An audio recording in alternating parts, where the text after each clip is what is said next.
The biggest movie in Hollywood about Rwanda is Hotel Rwanda. Paul Rusesabagina, I'll never forget. He was at the screenings.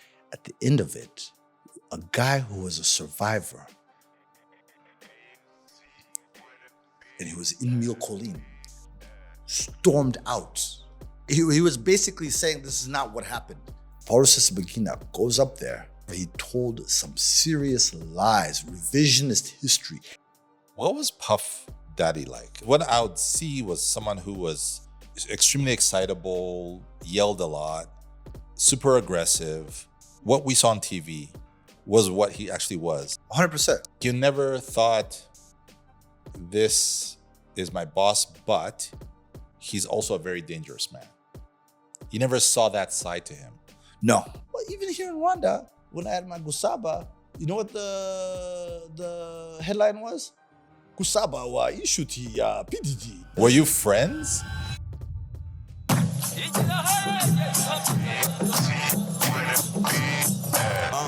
This is the very, very best. I introduce the very, very next. Big deal. You know this is the big league. Sanga mumihanda ya chigari mega big fish. Word on the street to Akagera. Habari gani mumeze mte. Yutse shimi mana kuva honda muchiye. If you want the long form, come close murabure. Wait, what? The long form. What did he say? The long form. What? The long form. The long form. The long form. This conversation is brought to you by Akagera Medicines, a biotech company that is majority owned by the Rwandan people. Akagera Medicines is not only committed to expanding access to healthcare, but also supporting conversations that inform, educate, and empower. Learn more about Akagera Medicines by scanning the QR code on your screen or by visiting their website at akageramedicines.com. Every day, billions of people open Apple Music, Spotify, or YouTube, where they discover new artists, new songs, and new genres. But very few stop to ask a simple question: who decides what the world listens to? My guest this week on the Long Form podcast is Tumaini Basaninyenzi. Better known as Tuma Basa, Tumaini has spent more than 2 decades helping answer that question. From BET and MTV to REVOLT, Spotify, and YouTube, Tuma has quietly become one of the most influential Africans in the global music industry, helping shape how artists are discovered and how Black music reaches audiences around the world. This isn't just a conversation about music. It's about culture, technology, and the people behind the biggest artists on earth. Mr. Basaninyenzi. Hey, I'm here. Basa. Basaninyenzi, yeah. Basaninyenzi. Tumaini. Yes. You know, sometimes when people know you, they're like, Tuma Basa. Yeah. And I remember thinking, the first time I heard about you, I was like, that's the weirdest Kinyarwanda name I've ever heard. Tuma. It's like Shona. Yeah, it doesn't make sense. But then when I was getting ready for this conversation, I actually understood the full government name. Yeah. Then I was like, okay, he's Rwandan here. Yeah. Oh, very. Very. I remember I was telling you, Bongo Man, he used to call me, he said Basaninyenzi, but he used to call me Basanin Kotanyi. So, yeah, no. Yeah, so it's a very Rwandese name. Yeah. Very. Now, before we get into where you are today, Yeah. let's go a few decades back. Your life, like many people who would call Rwandan, your life doesn't make much sense on paper. Mm-hmm. I mean, how does a child born in Lubumbashi, Zaire, Mm-hmm. to Rwandan parents Mm-hmm. in 1975 Mm-hmm. end up becoming one of the most influential, not Black people in music, but one of the most influential people in global music, working alongside people like Burna Boy, Beyonce, Jay-Z. How does that happen? That's weird. That's strange. That's amazing. I think that's part of the beauty of the day and age we're in, Mm. is that the possibilities and access through whether it be technology, through availability of information, through global travel, even if it's sometimes it was accidental or forced displacement. You know what I mean? We're now all a part of this. You know what I mean? World, if we want to be, and everything. So I don't know the magic answer, but I know where we are and what's about to come. There's going to be so many more of stories like mine. But let's talk about your story. Okay. Born in 1975. Yeah. Mobutu era. How long were you in Zaire? Until I was 5. What do you remember of Zaire? Oh my gosh. I remember, we lived in Lubumbashi. I remember the area we lived with my grandpa. I remember my grandfather's car, Peugeot 554, like the 504, those white 504. I remember the ice cream spot, Lubumbashi, Chez Monique. I even remember how it smells, believe it or not. I remember I had a friend, Shema. His name was Shema. That was like my best friend before I was in Lubumbashi. I remember my uncle James and all the family we had around. I actually even, hold on, I have to verify this with my mom, but I have this memory in my head where I even saw Mobutu once. It was like a parade. I have this memory where I went on my friend's dad's shoulders, and it was like a parade, and he went by. I remember. I have to verify with my mom, but I remember that. I remember being in Kinshasa. We spent 3 months in Kinshasa before we moved to the States. I remember. I even learned Lingala because I spoke Kiswahili. I spoke Kiswahili. I never spoke Kinyarwanda because the lady who used to take care of us spoke Swahili. You know what I mean? So that's what we picked up on. You know. And I remember learning Lingala from my cousin Kubi in Kinshasa. And then that disappeared. Yeah, so yeah. Was it, when you think about childhoods in some of these African countries, some could say that they were challenging. Was yours a happy childhood? Yeah, 100%. Oh, yeah. Those, because also, you have to remember something. About being a child, you don't know anything else. You know what I mean? You don't know anything else. And I've always been surrounded by family, grew up in the Seventh Adventist church. So there was that tradition of being in that community regularly, at least once a week. I grew up, my dad is a very big, he gets passionate about literature or movies or music or sports. He's like, gets into it deep. So I always grew up around that. So it was an abundance of interests and my mom's influence and her stories, and you know, and 100%. I had a great childhood. Yeah, I had a great childhood, and also the time. I think that was a great time. You know, in Zaire. I do. In retrospect, yes. You know what I mean? In retrospect, yes. Because it's that time, the 70s. Okay. Let me give you a deep one. I was conceived in 1974. What was happening in 74? Zaire made it to the World Cup. Ali Foreman. There was a festival that had James Brown and Bill Withers. It's all this called Zaire 74, right? The music, Franco, Rachero, you know what I mean? All that stuff. It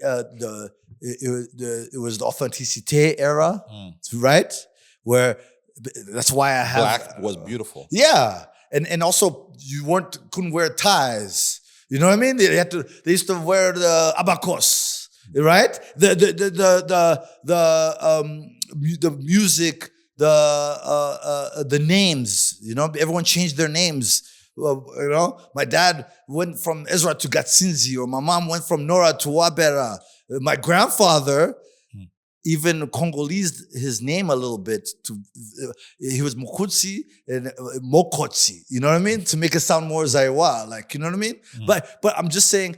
So I think that time, in retrospect, was a kind of transformative. The energy around that time, and it was before the economy. The copper was had good prices. You know, I think there's a vibrance of that time.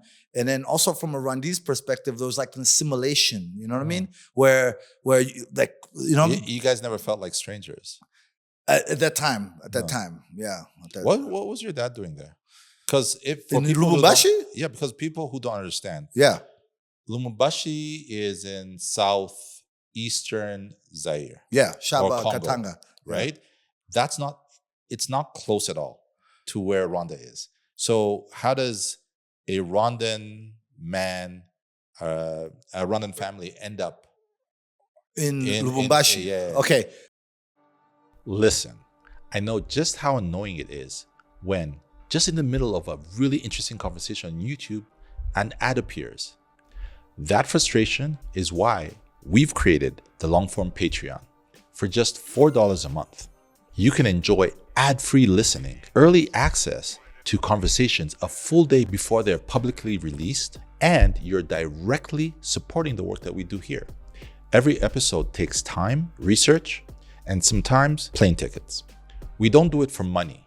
We do it because we genuinely believe in sharing stories and conversations that matter. If you want to be part of that journey, you can join the long-form Patreon by scanning the QR code that you can see right now on the screen, or using the link in the description. And if membership is too much of an investment, you can still support us by making a one-time donation via our MTN Momo using the code registered under LF Media 95462. Thank you so much for believing in what we do. Here's a question. What are your secrets worth? And how far will you go to protect them? Every day, tens of thousands of hacked credentials for emails, social media, and other services are bought and sold on the dark web, all without victims suspecting a thing.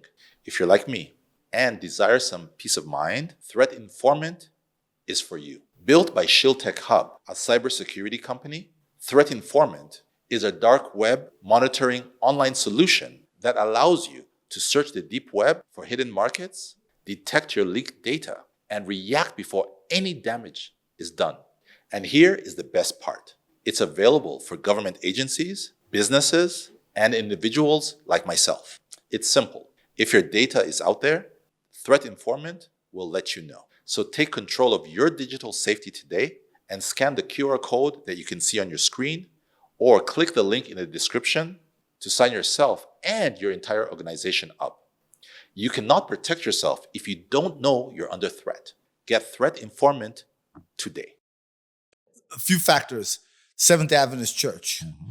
The headquarters for the Seventh Adventist Church in what is now DRC and at that time was Zaire was Lubumbashi. So the union was there. So my grandfather worked there. He was the president of the Zaire Union for Seventh Adventist Church. My other grandfather was also a pastor, and he was also in administration for the Zaire Union. And my dad went to the University of Lubumbashi. My mom went to the University of Lubumbashi. At that time, Lubumbashi was popping. You know what I mean? It was, so that's how we got to Lubumbashi. That's it, you know. And then you're there for 5 years, Zaire. Yeah. Where do you go? Iowa. Excuse me? Iowa.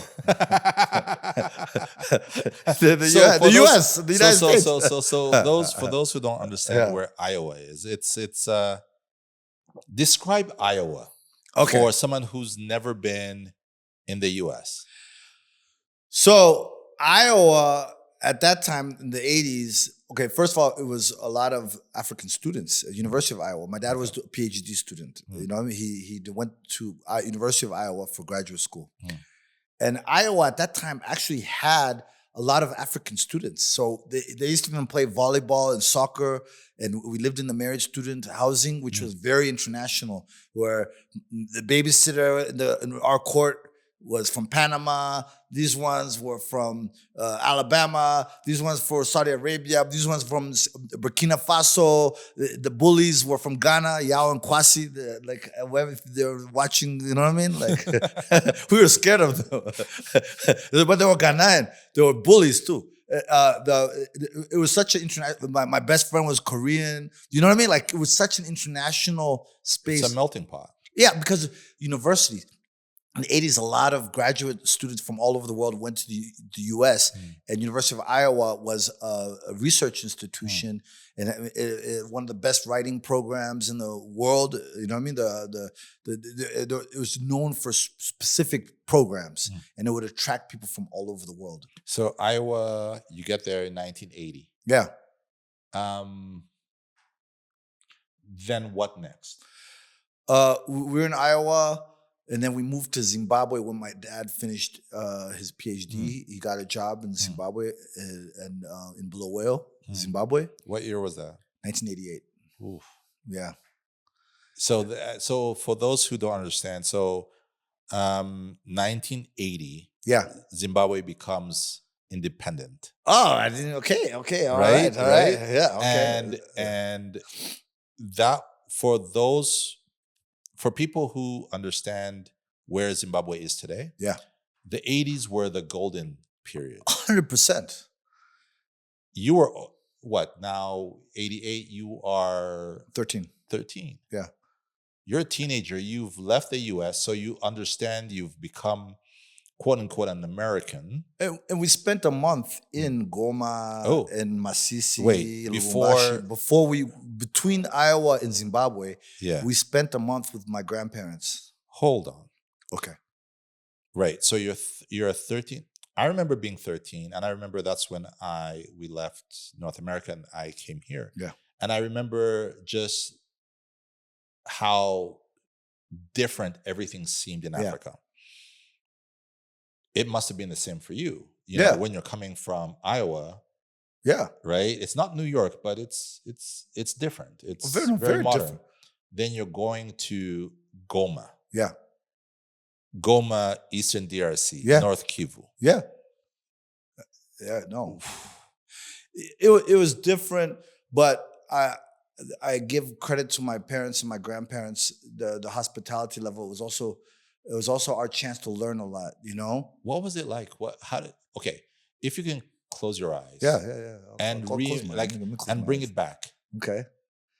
What did it smell? What did Goma, because we know what Goma looks like today. Yeah. 1988, it's still Mobutu's regime. Yeah. A government. There's no war yet. Yeah. Right?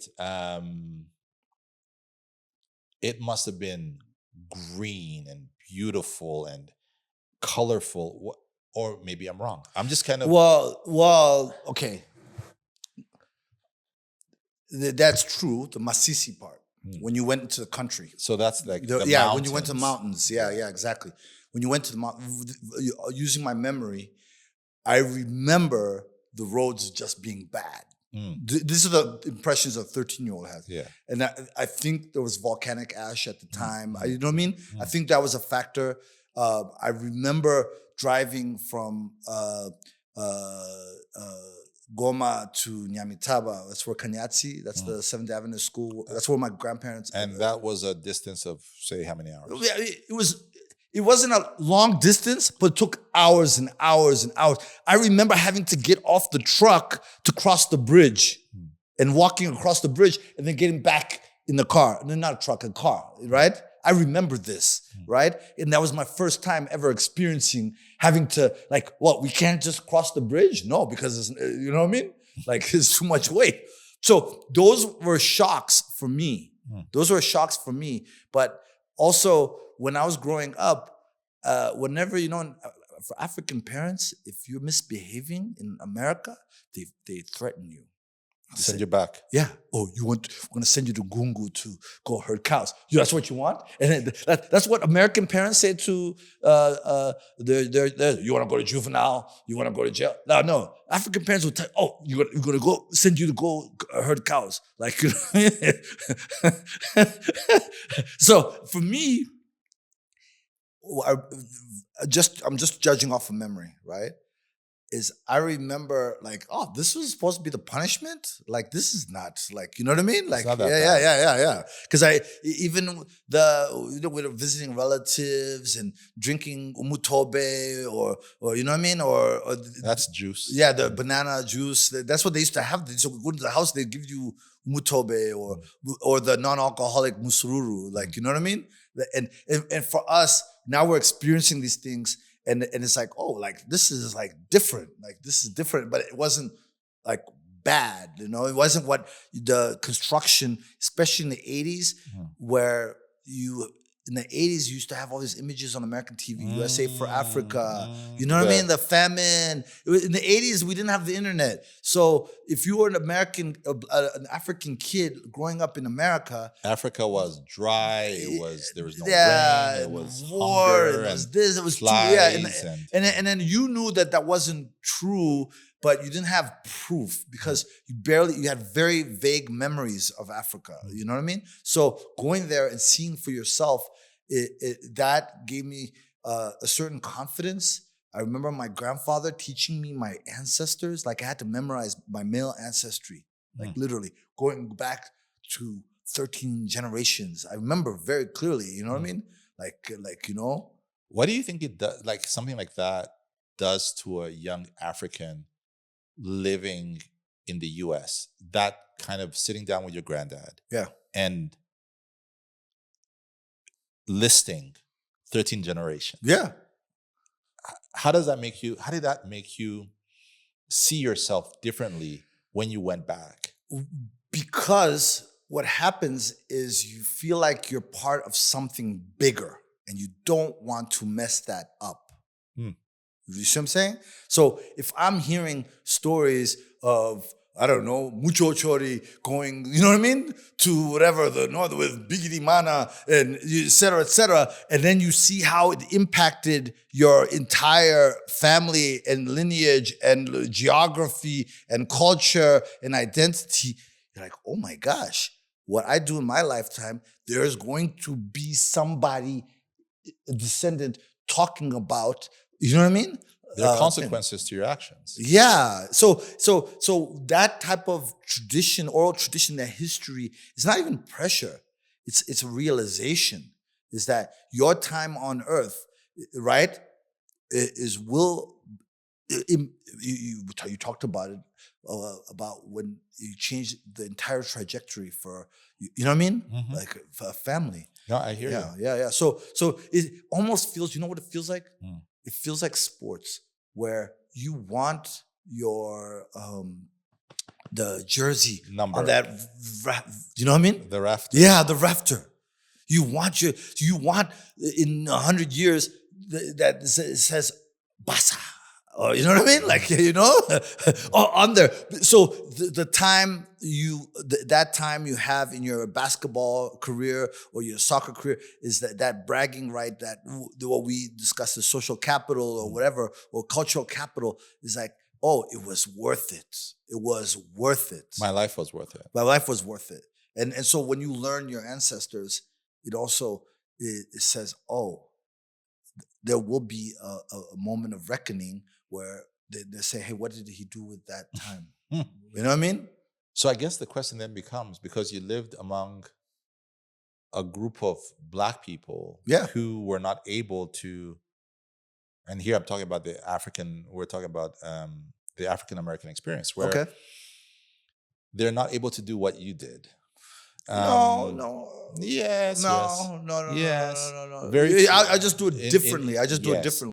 Before we continue this conversation, here's a word from my sponsor, Canal Box. Canal Box is here to give you the internet connection you need.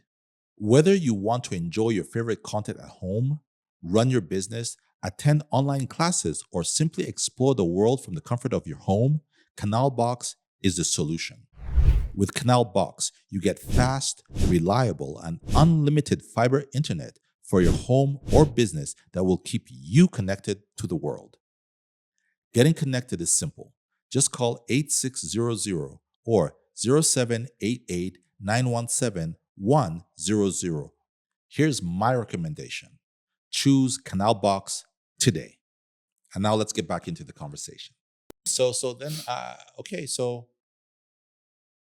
how do you, as an African American who's not able to sit down and have the very same conversations, you're able to kind of almost know the hill that you came from, Mm-hmm.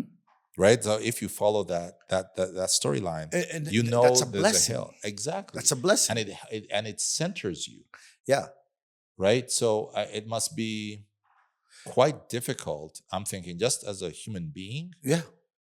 to not fundamentally know where you come from. Well, this is And the who deal. your people but are. No, but for me, I'm a Pan-Africanist. Wait. I'm going somewhere with this.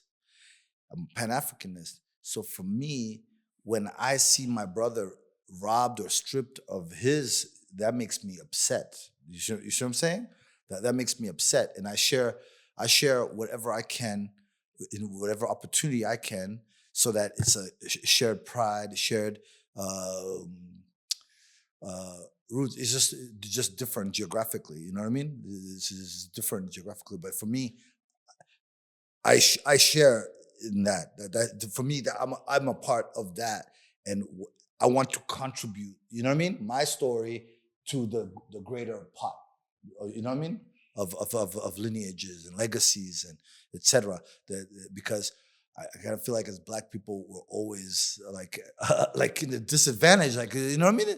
It's like, well, in terms of being I don't want to say targeted, but is in terms of the world. Like, I always feel like, especially like on social media, people just be attacking Black people for, you know what I mean? Like, I'm like, yeah. So I don't like that. I just don't like that.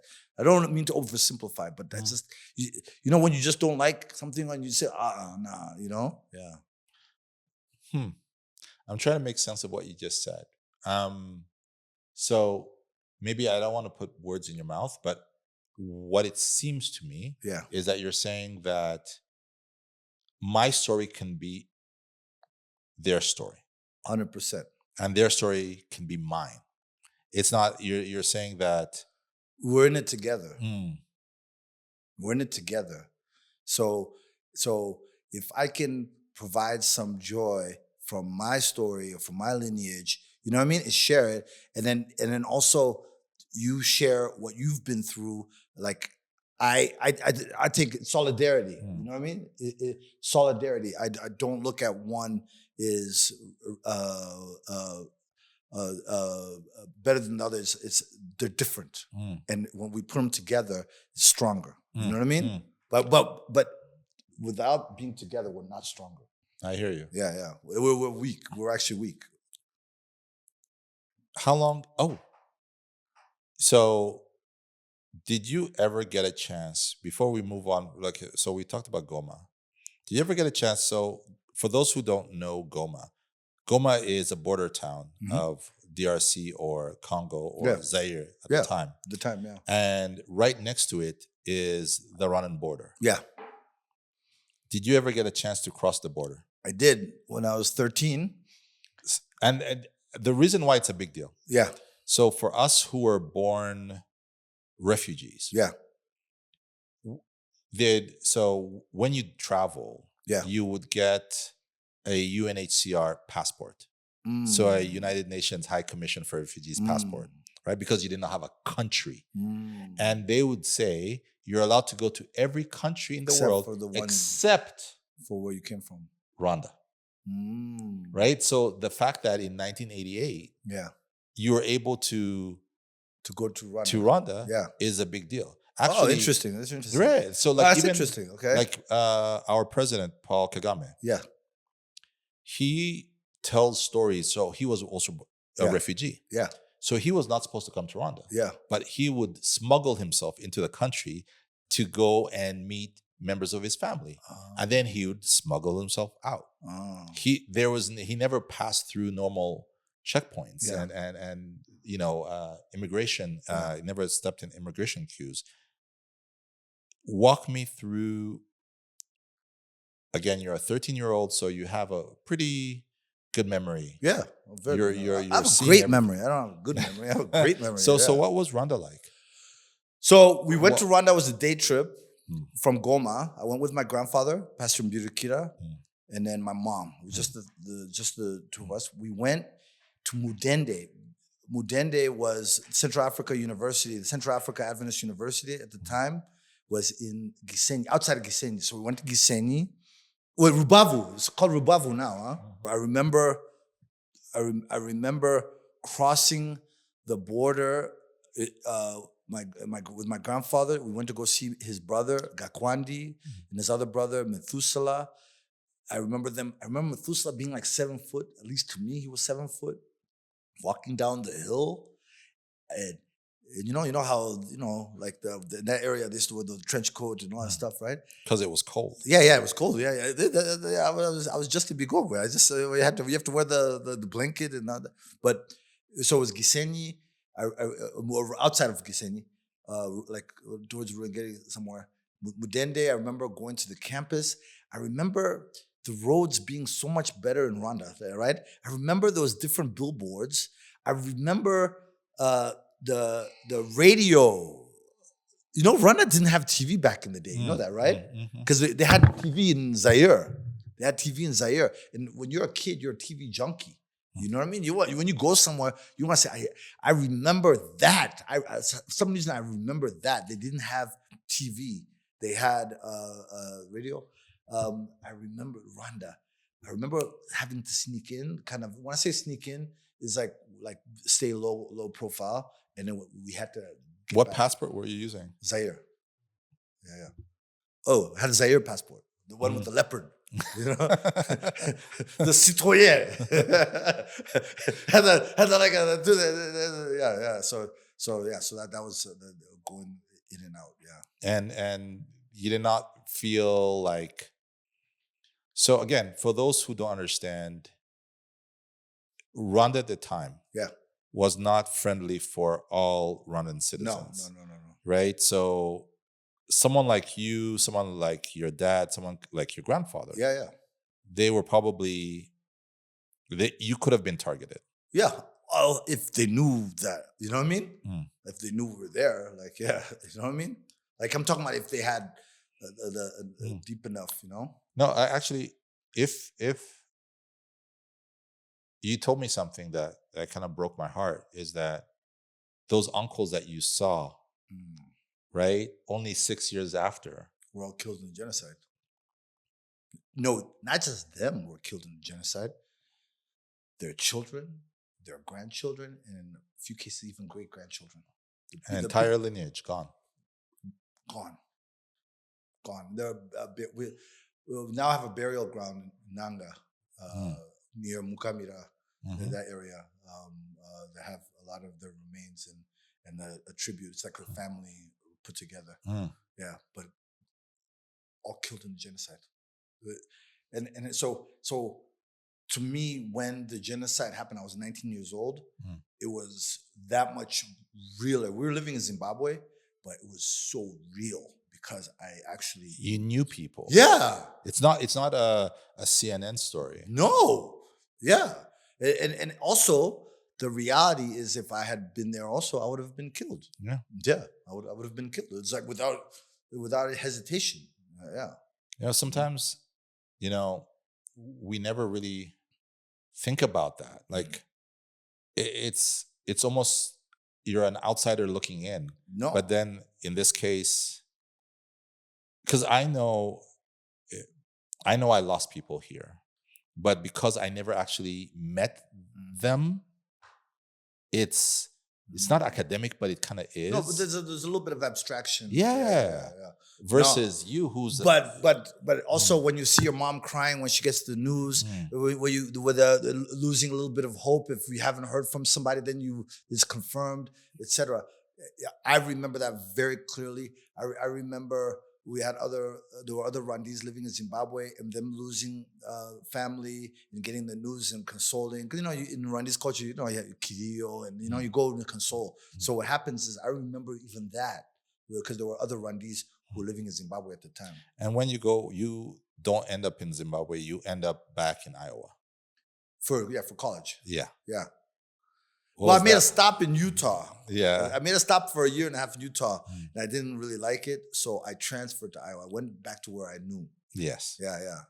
Hey, by the way, I enjoy Iowa. I know it's the middle of America, and it's Wazungu and whatnot, but I had a good time in Iowa. Yeah, I mean, you wherever your childhood is, most people will 100%. find a way to 100%. make it fun. Yeah, because when you're a kid, you're playing sports. You know what I mean? You're getting busy.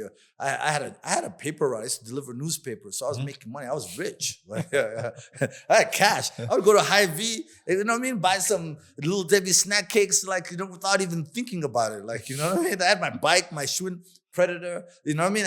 I'd go buy parts for the bike and do all the BMX stuff. Like so, because I had a little job. I knew. You know what I mean? Yeah. So so how does this kid who is now in college end up in the music business? Okay. So I go from in Zimbabwe, I used to actually try to rap, and I even had some songs. And my friend Leroy Munetsi even took it to Radio 3 ZBC in Harare, got a few spins, but that resulted in nothing. I was in the wrong place, the wrong time. Nothing was going to happen out of Bulawayo, like at that time, in the 90s, at least. At that time, maybe not now. But I go to the States, and I remember talking to an advisor, a mentor type of advisor, saying, I want to be in the music business, right? This is before university. It was during university. What were you doing in college? What I studied? Yeah. Economics. Economics. Okay. Yeah, economics. A nice, strong African course. Yeah, well, because my parents wanted me to be an accounting. A lawyer they wanted me to be accounting. I didn't know. Economics I enjoyed because it was behavioral. It was a social science. You know what I mean? I actually love economics, and I actually apply economics to my music program. Like that's how I think actually. Like is in economics. You have to think about intangibles, invisible costs, invisible hands, sunk costs, opportunity costs, things that other people don't look at. So I apply that diminishing marginal satisfaction, which in music to me is fatigue, burn. If I'm getting tired of a song, or tired of an artist, that's diminishing marginal satisfaction. So I actually apply it to my music curation. But what you were asking me about how you get into the music industry. How to get in the music industry. So I was in Iowa, and I told my parents that I wanted to be an entertainment lawyer so that I could be in the entertainment industry. And I was talking to a woman she was a black lady who was in charge of like admissions at the law school. And I told her what I wanted to do, and she said, "You're in the wrong place." And she's like, "You need to be in New York or LA. You need to do internships." Every young person wants to get into music. She was from New York, and she was cool with LL Cool J's lawyer at the time. And so she even gave me the address, and I wrote a letter to the lady who was LL Cool J's lawyer. She even responded. Actually, you know what? I'm skipping a part. Yeah, I never tell this part of the story. I lived in Utah for a year, and there was an actor named Ozzie Davis. And my roommates, my roommates used to be extras in movies because there was no black people in Utah. So they didn't want it to look like Utah in the movies or in the TV shows. So they would hire like my roommates to be the extras to make it look like it was in Utah. One time I answered the phone, and they were looking for Carlos, my roommate. He was unavailable, was not there. And they asked, "How do you look like?" I knew what he was trying to say. And I was like, I look like Carlos. About the same height, the same complexion. They're like, "Yo, would you be interested in being a stand-in?" Right? Because he was out of town. I remember now. Because I didn't steal the thing. So I was like, "Yeah, no problem." And I was a stand-in. This is by coincidence. And I'm going to go to the New York thing in a second. Because it's about being the right place at the right time. And I want to how that applies to now. I go, and I was a stand-in. The stand-in is like when they're shooting a TV show, when they say cut, they put humans there to keep the lighting consistent. So all you do is stand while everyone is taking a break so that they don't lose the continuity, right? So I was standing for Ozzie Davis. Who's Ozzie Davis? Ozzie Davis is a legendary African-American actor. He was married to Ruby Dee. He's in Jungle Fever. He was a very close friend of Malcolm X. The only reason I even knew about him is because I had read the autobiography of Malcolm X, right? My dad gave me that book to read, right?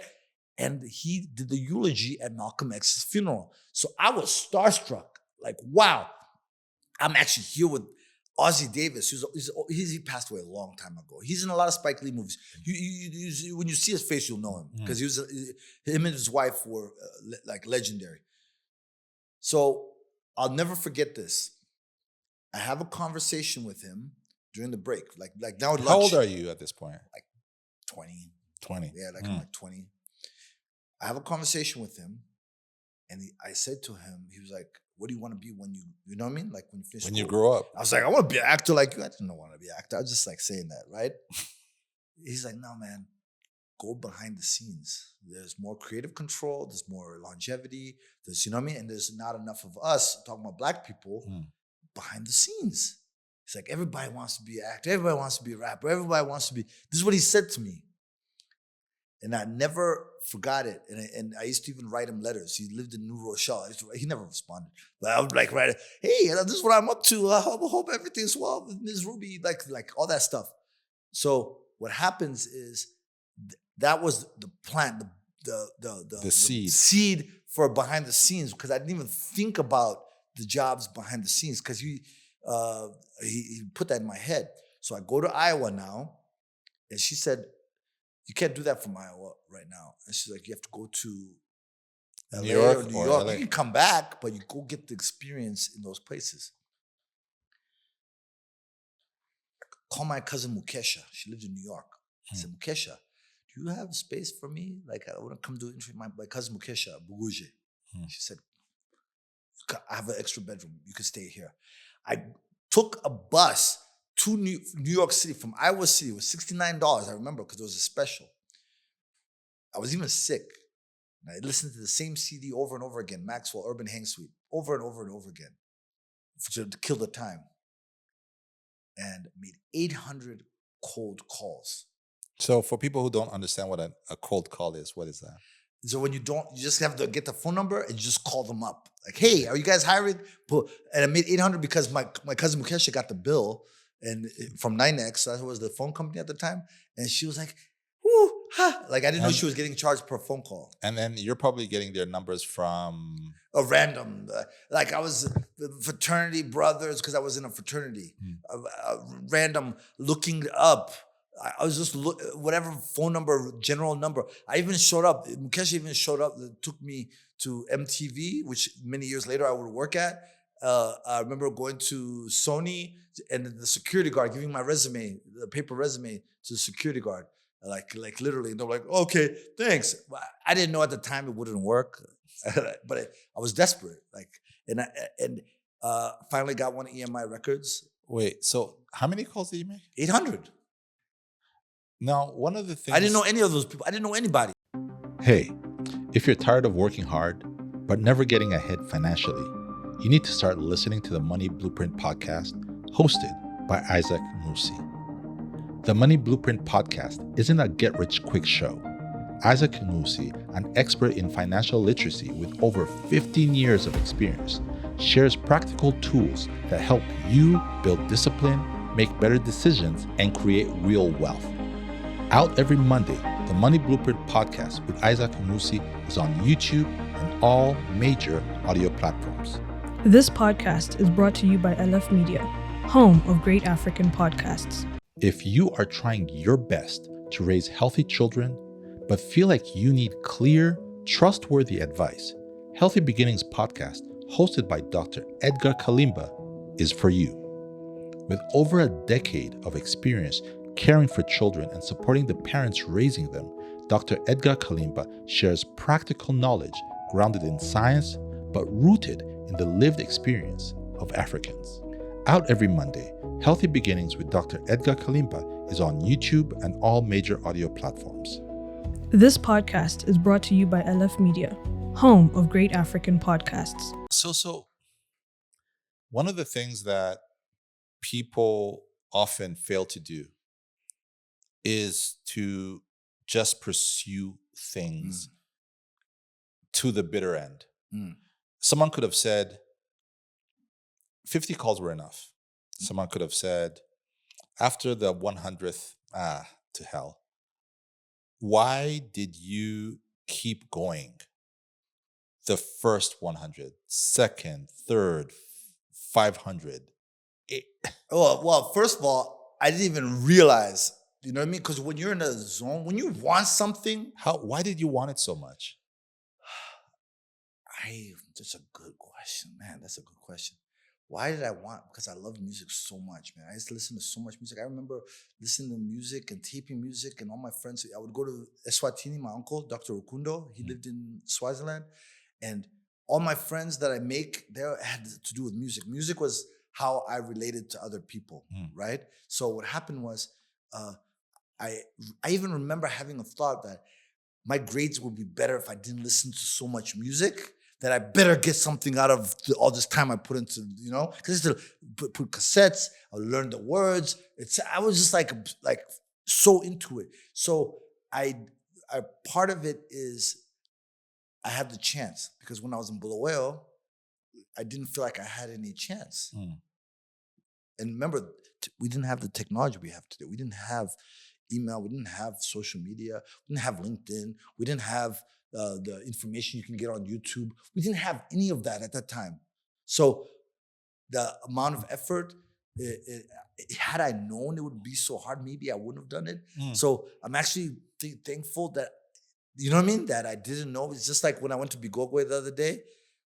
I didn't know how far we were going to go to the cows. If I had known, I probably wouldn't have done it. I didn't know how many mountains, you know what I mean, it takes to take.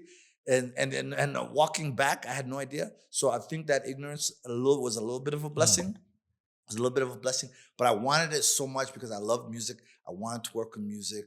And I got this cheat code where you didn't have to be an artist. That you could be behind the scenes. You could be a lawyer. You could be a marketer. You could be a music video director. You could, you know what I mean? So when I found that out, and I had the opportunity to actually be in New York. This is the 90s now, New York. This is about 1995. That's the summer of 97. 97. Yeah, so now you're 22. Yeah, summer of 97. Yep. So I ended up interning EMI Records. They went out of business while I was there. Wait, so you actually did, one of the calls actually went through? No, like 3 calls went, like 3. Okay. Tommy Boy, they said, hey, because it was... What's Tommy Boy? Tommy Boy was like a hip hop label at the time. Okay. They had like Naughty by Nature. They had, who else was on Tommy Boy? House of Pain at that time. So 3 calls. Tommy Boy, I got a call back because a lot of the internship deadlines had passed. Like, right? And what were you asking an internship for? I wanted whatever I could get at the time, and I ended up getting, the one I ended up going to was international marketing. I even went to a few law firms, right? Because I was still undergrad and in U.S. Law as grad, and I got EMI Records international marketing. Right? EMI, and then EMI that summer, the parent company EMI bought Virgin Records from Richard Branson, and they made Virgin a North American operation. And all the people at EMI Records lost their jobs. I walked in, and my supervisor, his name was Tony Ward, was like, hey, can you help me pack? I'm like, oh, yo, what's going on here? Help me pack. Yeah. I was like, what's going on here? So I ended up getting another internship at an entertainment law firm that was just starting called Cutler and Settlemeyer. Yeah. And at that time, I think now there's more, because we have the tools, we have the ability to, you don't have to be geographically right, you know what I mean? The right place, the right time. There's a lot more virtual stuff. You have Zoom and you know what I mean? Mobile phones and FaceTime and WhatsApp. My cousin, Mukesha, was getting charged for those phone calls, 10 cents a local call. WhatsApp is free. The information on the internet, which was not available at that time, is free. If you can watch a YouTube tutorial, like the struggles that we have, the people now don't have that. It's just there's more competition. You know what I mean? There's more competition. There's more that can be done now than then. So for me, I actually kind of wish I was young in this era. If I was young in this era, it would be over. I'm not even because of what we had to go through at that time.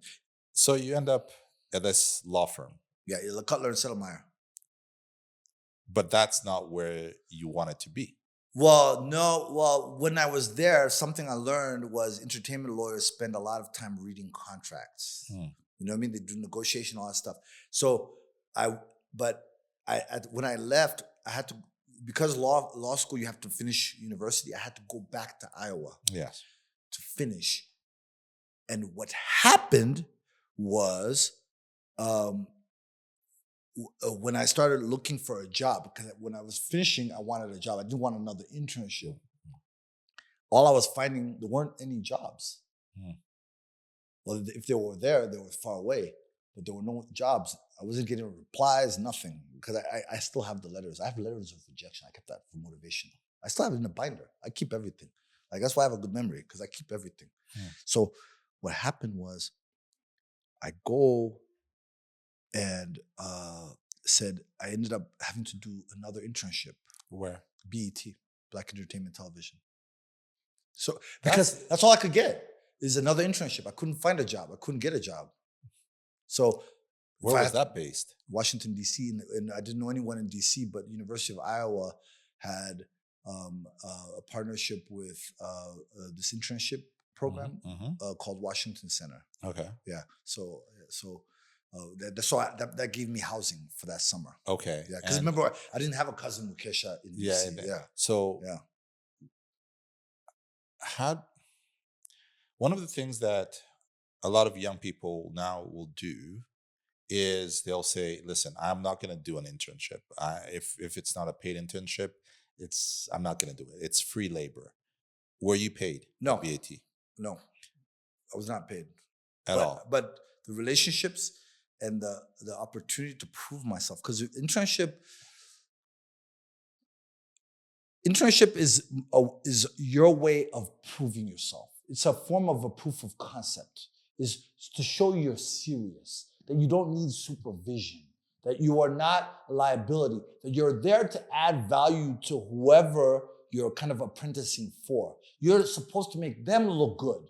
You see what I'm saying? It's not for hey, every intern is capable of more than what they're doing, but they have to prove it first. And that disconnect is what eliminates so many people, is because they don't want to humble themselves to say, hey, first let me actually prove, I'm being underpaid for now, but it's a tournament model. Eventually, people get eliminated. They self-eliminate even, you know what I mean? So it's the ones who stick with it are going to be at the pyramid at the end, because fortitude, they just kept on going.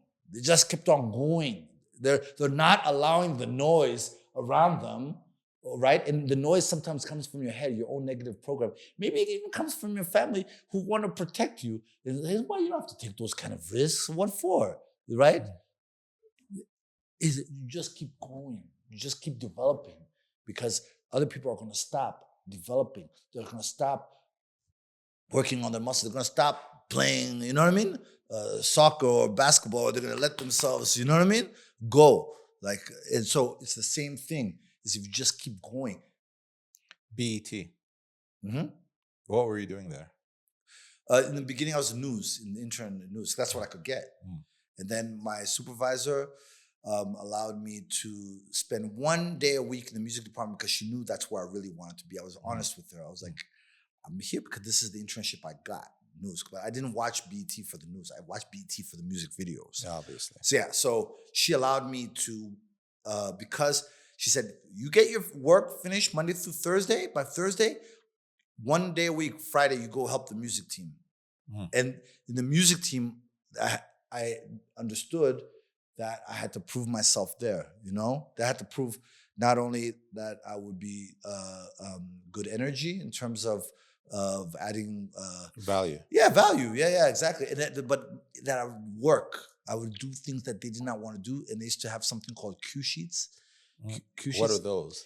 Q sheets is like when you play music or play video, you have to pay a performing rights organization for that. So it's the record of what songs were played, were they interstitials, were they music videos for 3 minutes 13, who are the publishers, if and you have to report this so that they charge you for what you played, like radio stations. It's part of the payment infrastructure of the United States. And you had to do that for how long?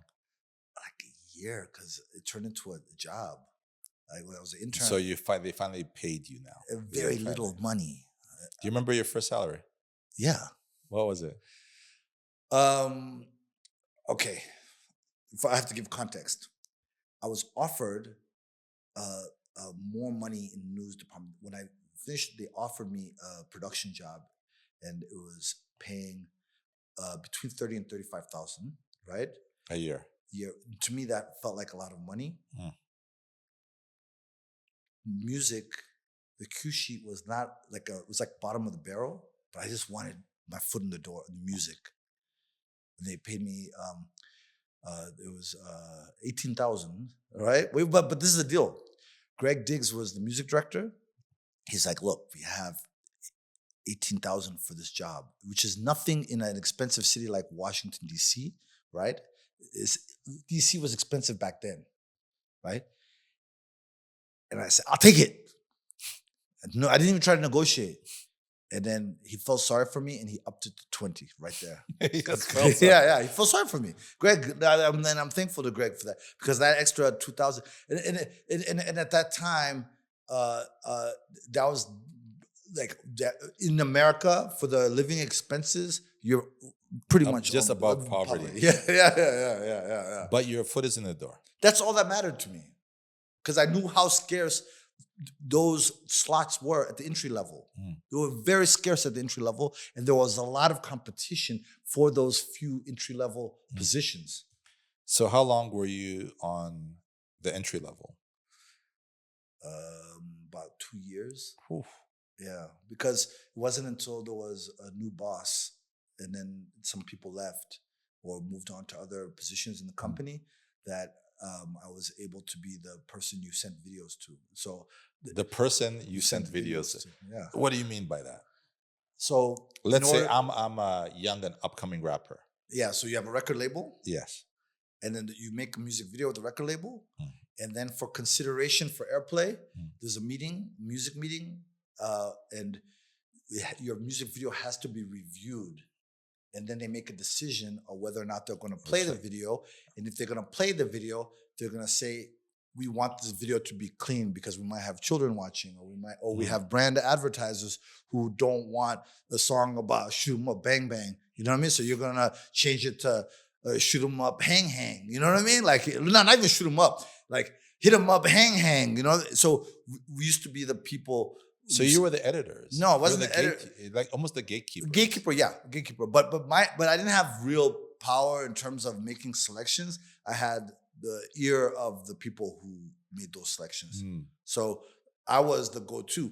There used to be physical tapes, and I put them in mail crates, and then I would go to the music video, and I'd be writing down, and then make the calls. Like they'd be like, yeah, so and so is trying to music video.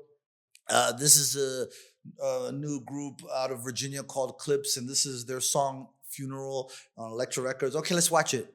And then the bosses would watch. I'd be in the meetings, but I was just a young guy. And they're like, okay, we can play this on Rap City. Okay, boom. Then the next video, oh, this is Genuine's new song, So Anxious, etc., etc. And Genuine already had a big hit with My Pony and all that stuff. Oh, no brainer.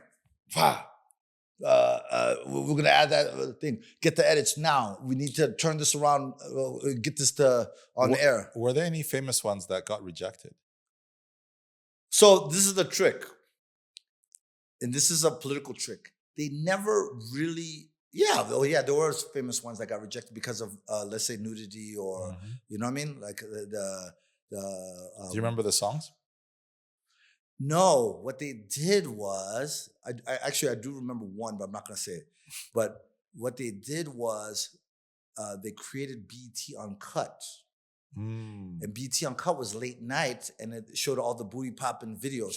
So I was the guy you sent the videos for that, and then the other guys didn't deal with them. So I was taking the phone calls. All those guys, you know what I mean? What that thing smell like, and you know what I mean? And there ain't nothing like money in a Ziploc bag, You know, talking about drug dealing, all that stuff.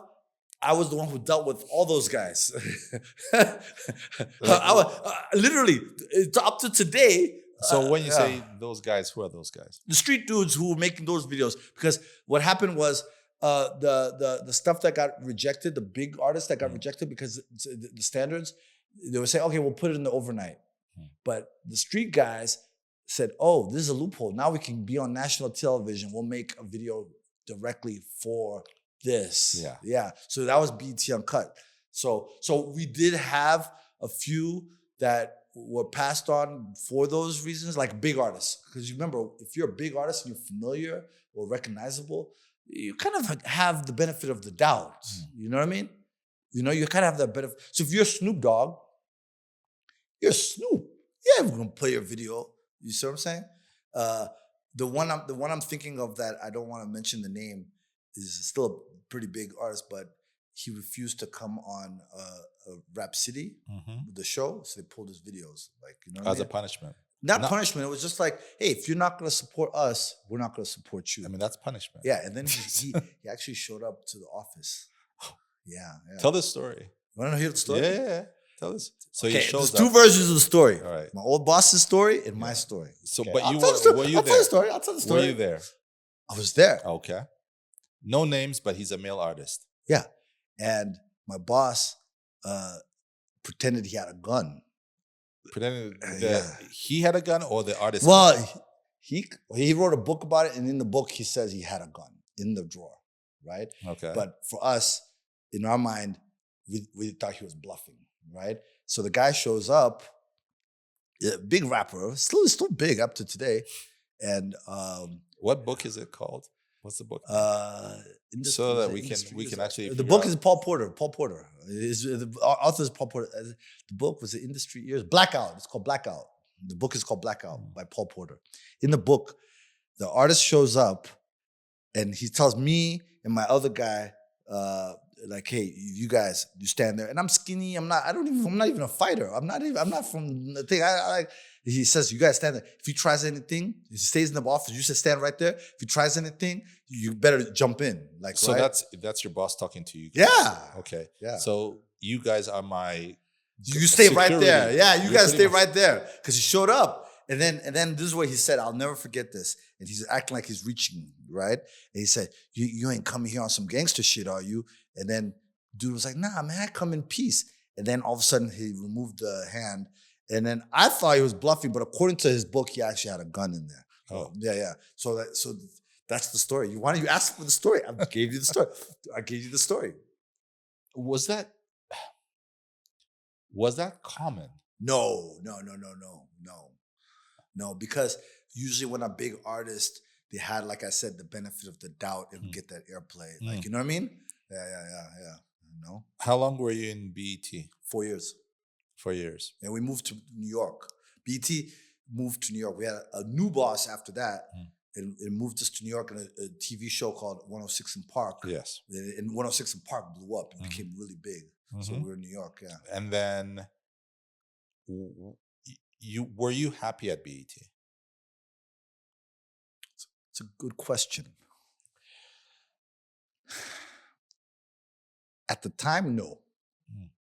I was happy to be there. I was happy to think, but the circumstances, no. What do you mean? No, at the time, there was a lot of frustrations at the time, like workplace details, the ability to move up, you know what I mean? So at the time, I was happy to be in the industry, but wasn't necessarily happy to be at BET. That's okay. So I don't want to oversimplify, because now in hindsight, the golden things that happened, this is 1998 to 2002. I mean, for those who don't understand, we'd call it the golden age of hip hop. Yeah, 100%. It was the tail end of the golden age.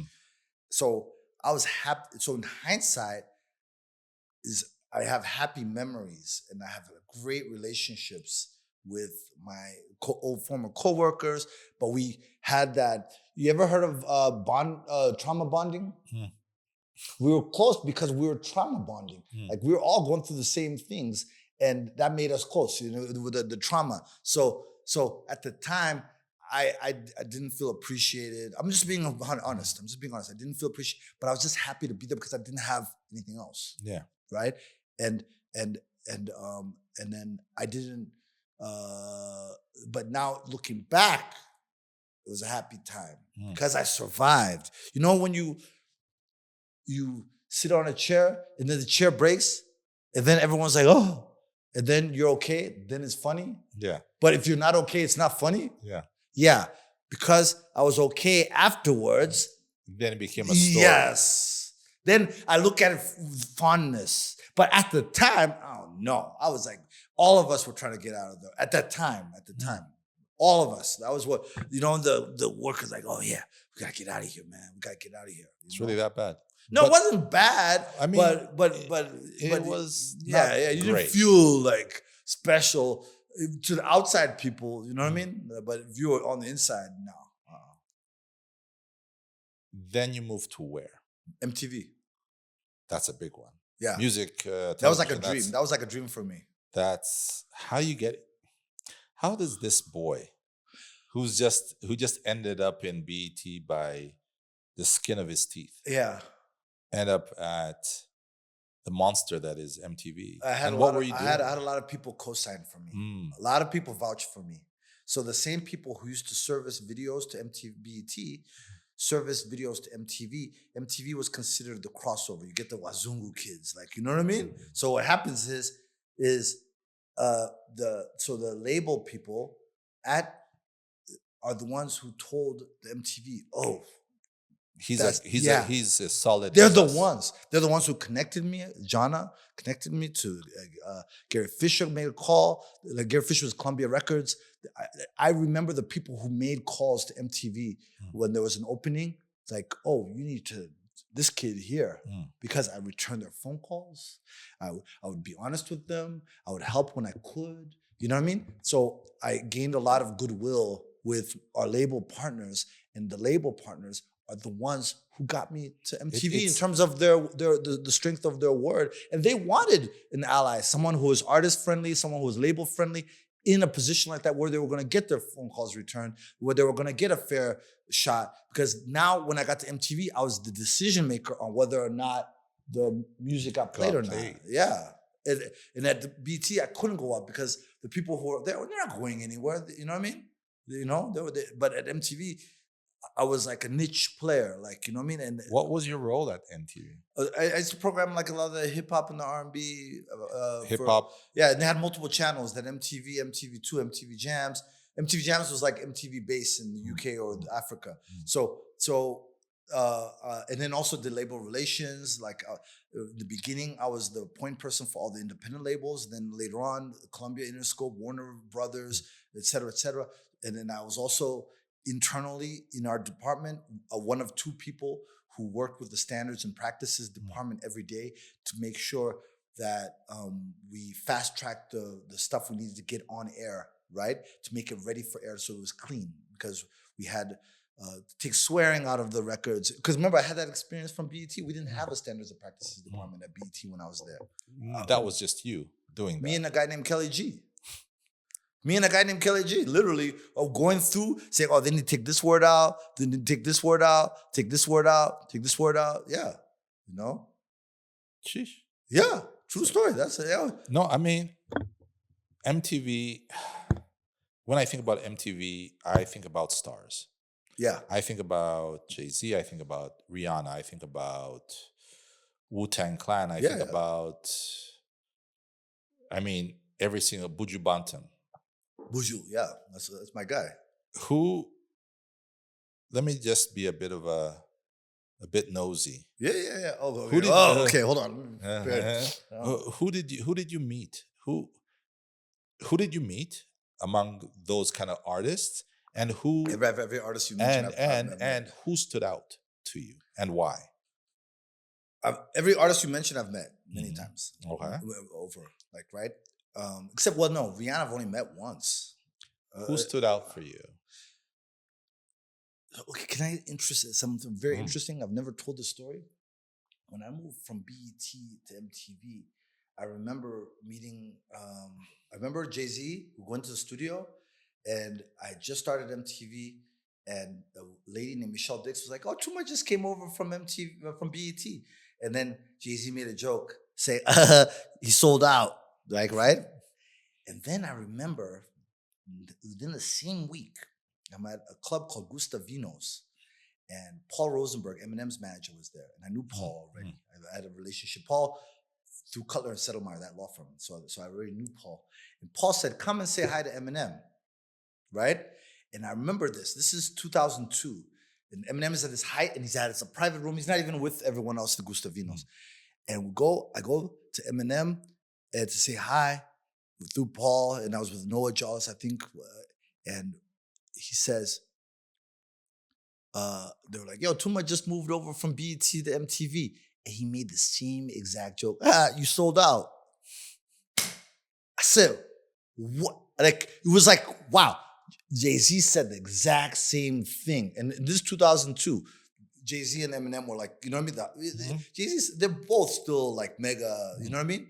But I just remember that I was like, wow, that's crazy. The exact same words. Like, That you know what I mean? you sold out. Yeah. So when you mentioned that kind of cast of characters, and at that moment, I just, man, I'm putting this in the book. Oh, you just like But did you unearth ever- the memory. Maybe like, here's a question: yeah. did you ever feel like you sold out? No. You made good.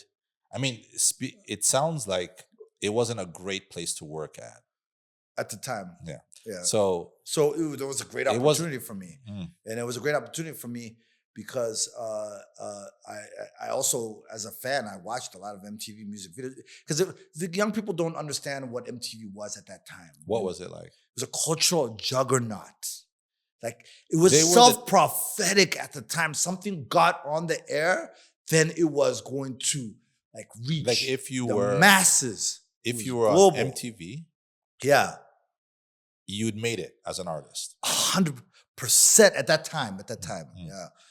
That time, that touch, that cosign, that nudge, that exposure, that validation, that MTV award. Now your grandmother understood where you were with your music career. You see what I'm saying? At that time. So for me, even being there was kind of magical. You know what I mean? Like, it was magical to me. Like, yeah. And I also asked you another question, which was about the stars. Who did you meet? I mean, And- I'm not even joking, like, or bragging. But the better question is, who did I not meet? And then Because who- everyone crossed paths. Yeah, everyone came to you to cross paths. MTV. And then, but the other thing is, I was also at work. So if Serena is the hottest hotel in Kigali, and everyone stays at Kigali, and I work the front desk, yes, I'm going to meet these people, but I'm at work. I have to keep a certain professionalism, and in terms of relationship, is from repetition and trust over time. And I never, well, all of us, I don't want to make it like I was an exception. We didn't cross the line. We always were very professional, and the artists and the labels, because you have to respect the managers. You can't just go directly, you know what I mean? You have to respect the people who are working with them, the record labels. And over time, over contact, in social situations, whether it be parties or dinners, then that's how you build relationships. So, Who stood out for you the most? okay, let me give you a standout thing for me. Standouts to me are the artists that I dealt with at every job I ever had, whether it be BET, MTV, Spotify, YouTube. from that time, I'll start with rappers. Commons, the Fat Joes, the Lil Johns, the people who were actually kind of had some kind of involvement and who understood the business. And over time, I saw those are the ones who are always, you know what I mean? The thing. All right, let me think. RZA stood out. From the Wu-Tang Clan. Wu-Tang Clan. Because I really want to know. That's true, yeah. Because one of the things that we get, we see the charisma of these men and women, but we really rarely get to know who they are and how they treat people and just their energy. Yeah. When you sit down with someone over time, over years, you actually get to know that, you know what? Beyond their talent, this is a generous human being. Beyond their talent, this is someone who was raised well. Beyond their talent. I'll give you one, but it's much later. I met him at BET at MTV, and but he didn't emerge as like a star until much later, when I was at Spotify. Nipsey Hussle. The late great. Late great Miss Nipsey Hussle. The reason I'm saying Nipsey Hussle is when I was at MTV, he had a song called Hustle in the House. And I'll never forget this. And I remember I played it. It sampled Crisscross Jump, like, right? No, right? But he was like a gangster. I'll never forget this. And I didn't understand until when he passed away. It really hit me. Nip was very personable. And I remember going to the studio, listening to the album. There's even video footage of it, right? Going to the studio, listening to the album. The album never even came out. And I'll never forget, I'll go to LA and I'm at an industry party and I didn't fit in with the industry guys. I would go to these parties because I felt like I had to, but I never fit in, you know? I mean, you don't really drink. Yeah, I don't drink, I don't smoke, I don't do anything. I'm boring for that type of environment. I'm not a boring person, but I'm saying in that environment. So I remember sitting down, it was like a pillar, and Nipsey comes and sits with me. He's an unknown artist at this time, but his image is like gangster and all that stuff. And he starts having these deep conversations with me. Deep. Like, and also at the time, he's like, oh yeah, I'm Eritrean, what. And I'm like, wait. And I remember thinking, yeah, but you're a gangster. Like, it didn't make sense to me. Like, you're a street dude, like, right? And he was having these deep conversations with me. Deep. And then he always kept in touch with me, always. I even have, man. So what happens is, he never stopped. This is because, remember, this is MTV days. This is mid-2000s, Hustle in the House. He was on Epic Records. He doesn't no longer on Epic. He starts being independent. He starts doing like thing. And he never stops. And I remember sitting with him like, but you're supposed to be like a street dude, like. And he never kept, always when I moved to LA, he was welcoming. I remember him coming to the studio. Like, I remember other people saying, oh, that's too far. I remember him just having my back. And then years later, when I was at Spotify, that's when he blew up, right? That's when he became Nipsey Hussle. It took years. And he had this grassroots campaign. I always knew he was influential. I always knew he was influential because there was no other kind of like that street guy talking economics and talking, you know what I mean? Like about purchase price and what was it? Proud to pay, like experimenting with economic models, like Proud to Pay. Like I always knew that. And then when he passed away, when he was killed, I don't want to He was shot. He was shot and killed, right? That hurt me so much. I remember I was coming from my dad's birthday. I was at the Atlanta airport. I remember getting the call. And I didn't want it to be true. And I remember going to the funeral. It was in the Staples Center, like the crypto.com. I said, man, this guy's funeral is in the Staples Center. Everyone was there. Everybody was there. I'll never forget that. And I said, wow, he stood out to me. Because, and I used to have like lunch with him, like, you know what I mean? Like his mentor, Big Bob, like we used to always like, oh, let's get together. You're in town. Let's what? He used to FaceTime me. about other people's records. He wouldn't FaceTime me. He'd be like, tell me about, yo, I got a Bino Rideau record coming, what? And Slow Bucks, they would always be FaceTiming me. He always FaceTimed me. He always and I even, so he stood out to me. And when my son was born, we named him, me and my wife named him Ermias. That was Nipsey's real name. So he's Ermias Basaninyenzi. Yeah, so we actually named Nipsey, that's his real name, his name in Tigrinya, which is also Amharic, Ermias, which is God will rise or God will lift. So so he stood out to me. He stood out to you. Yeah. I was thinking that you're gonna say something about Beyonce, to be honest. No, I mean Beyonce is a superstar, But then she's way up there. I know, but I'm not like in Beyonce's fan base where I am intimately. I followed Beyonce professionally. You know what I mean? I respect her, and when she was Destiny's Child, I carried their bags. Excuse me? Yeah. Carry their bags to where? So they were when she was in Destiny's Child. They were coming from like London or something, and they had a lot of luggage, and they were going to get a different car. Pat Stevens, who was the producer of the show they were going to be on, Planet Groove, right, said, "Hey," told me and another guy, same guy who was in the office, like, guys, Destiny's Child needs help, and I carried her bags, their bags into the studio because they were going to get another car to take them to their hotel or something. They were fresh from London, and I didn't know I didn't know she was going to be big. I even remember when the Case video, do you remember, shouldn't we be here happily ever after Case? She's the woman in the video. She's the love interest in the video. And that was the first time I ever realized, I was like, oh, I remember saying, I was watching the video because I remember all the videos used to come to me first. So I used to watch them first. I used to always make sure I watched the rough cut before everybody, right? And then I remember playing it on this beta machine, and I said, is this the girl in Destiny's Child?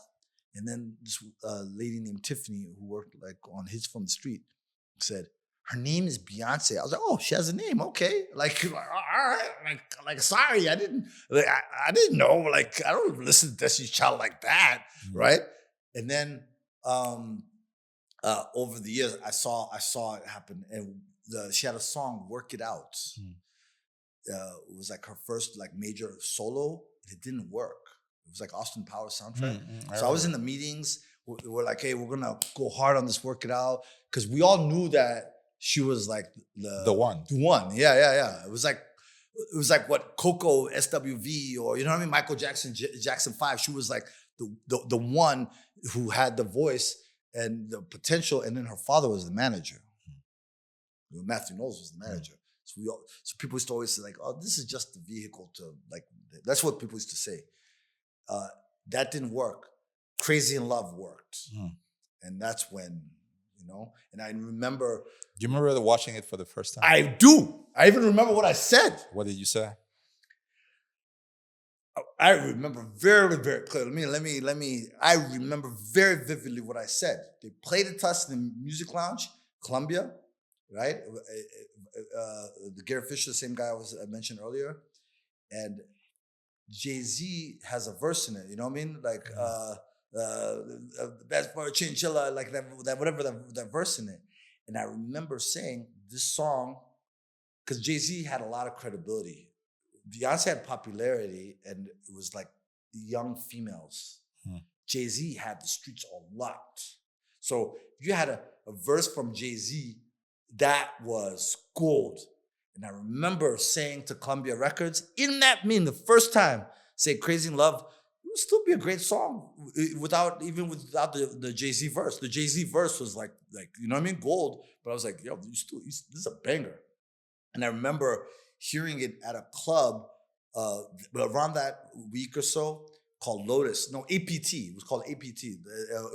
No, Lotus. Because APT was downstairs. Lotus was like this big club. It was like the hot club.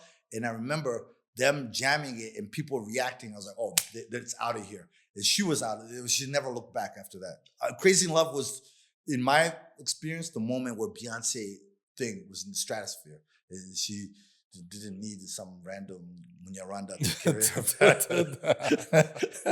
it. She had people to do Yeah, that. she had people. She was good.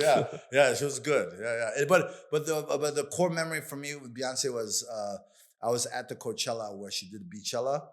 Yeah, I was there, so I even got a chance to say hello. And Is she as nice as people say she is? I've had limited interactions, but every time she's always been nice and very thing. And then she even said congratulations when I got the YouTube job because Leora Cohen took me.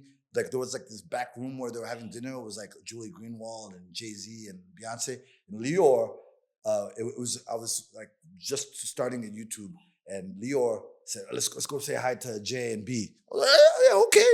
And then when Mike Kaiser said, "Oh, Tuma just started that thing," and then she was like, "Oh, congratulations," etc.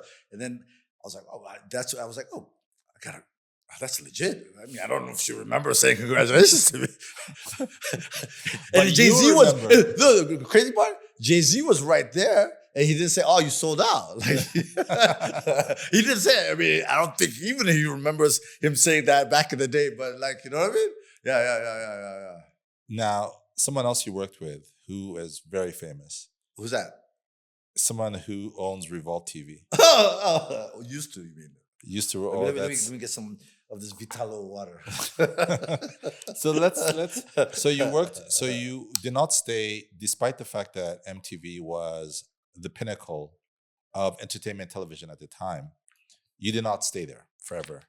You also did some work at Revolt TV. For those who don't know, Revolt TV was owned at the time by Puff Daddy, Sean Combs. Yeah. So please go ahead.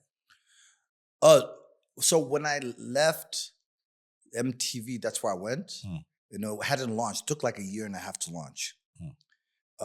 The juicy part was it was getting really political at MTV. There was like new people at the top, and I could see the signs that this guy particularly, I was like, he was trying to push me out. Why would he push you out? You seem like you're doing well. Well, because I had a lot of control on what I had worked on for many years, and they were interested in.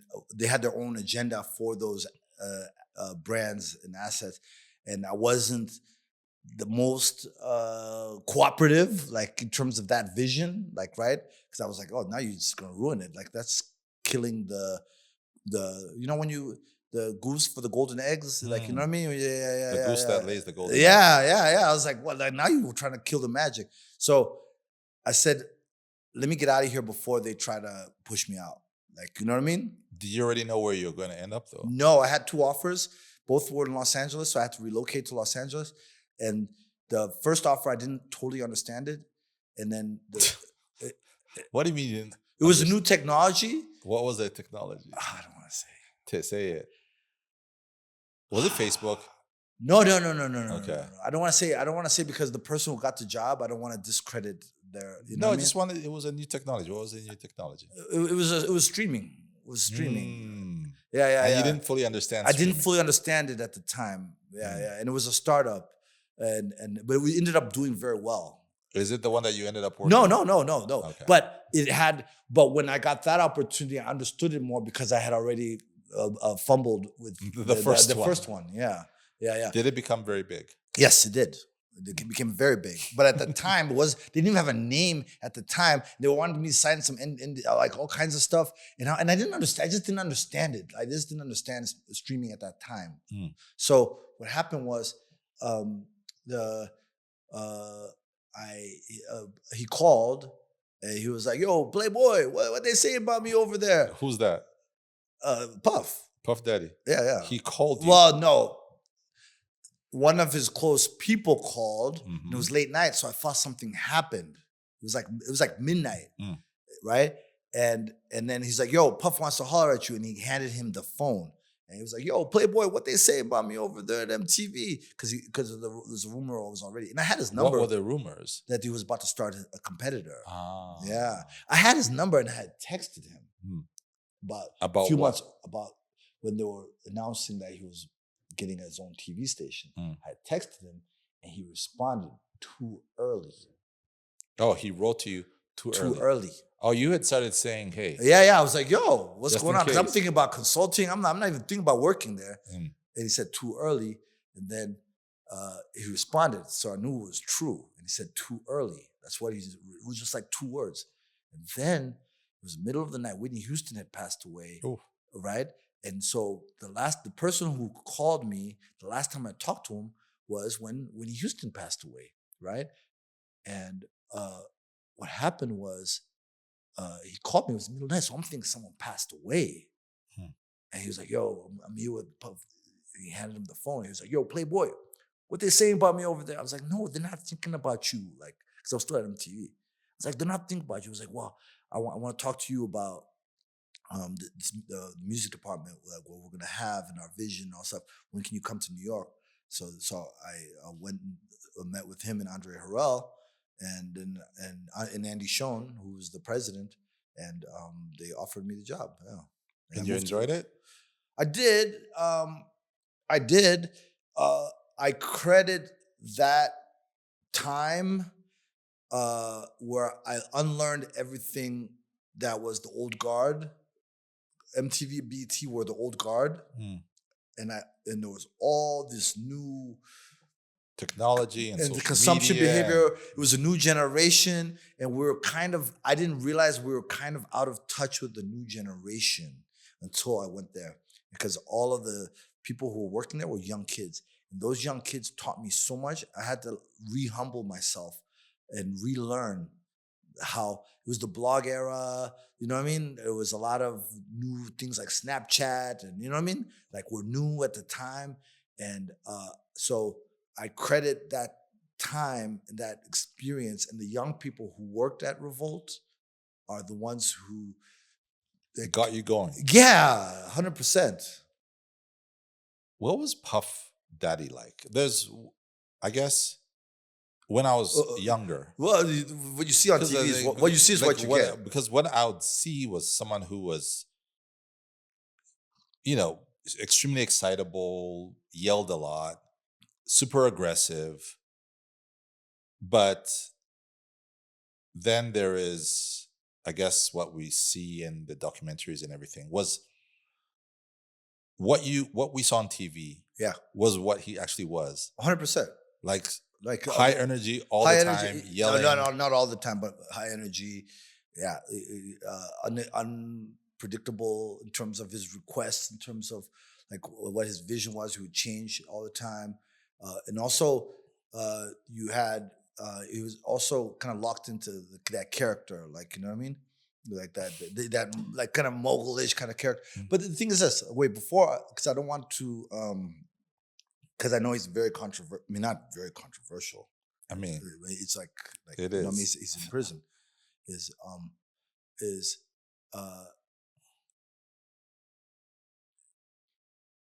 He's also, because I don't want to, like, I don't want to sanitize, like, you know what I mean? I don't want to sanitize, but I want to be fair.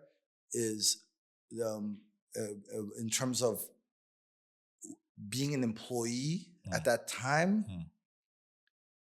his vision was like kind of like his ambition and his vision was kind of bigger than, you know what I mean? And I would get surprised. I'll give you an example.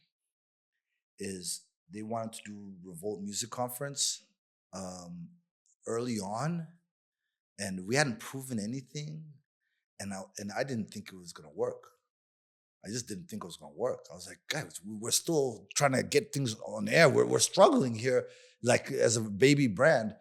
And it worked. Oh my gosh. Like, that conference, when it started, it attracted people flying from Dubai and Nigeria, and like young people, like, came from all over the world. And I'd never seen anything like it. And it was so successful so early. I was like, how did this happen? I didn't understand. So I think, though, I didn't have exposure to the bad stuff. Right. So you never, because I was working. Like, you never thought, okay, this is my boss, but he's also a very dangerous man. You never saw that side to him. No, I didn't see that side to him. I never saw that side to him. There were always rumors, you know what I mean? You always have, but everything felt like conspiracy theory-ish. Yeah. And then I stayed focused in terms of like just stick to the script. Just, you know what I mean? Go to work, do your job, do your best. Don't let any of this extra stuff Get in the way. or even burn your bridges. You know? The court case that, were you shocked Yeah. watching this? Yeah. Or because every so often, right? Oh, Sometimes I was shocked. Yeah. like you're like, I can't, because sometimes you will know someone and be like, when they get in trouble, you're able to say, there was, there's no smoke without fire, as they say. That you could have smelt this. Have you ever heard of willful ignorance? So you chose to say, you know what? I'm not getting in involved. hindsight, Yeah. I didn't have the space or the bandwidth for To that. deal with that- and then my lifestyle that so world. different. Like you know what I mean. So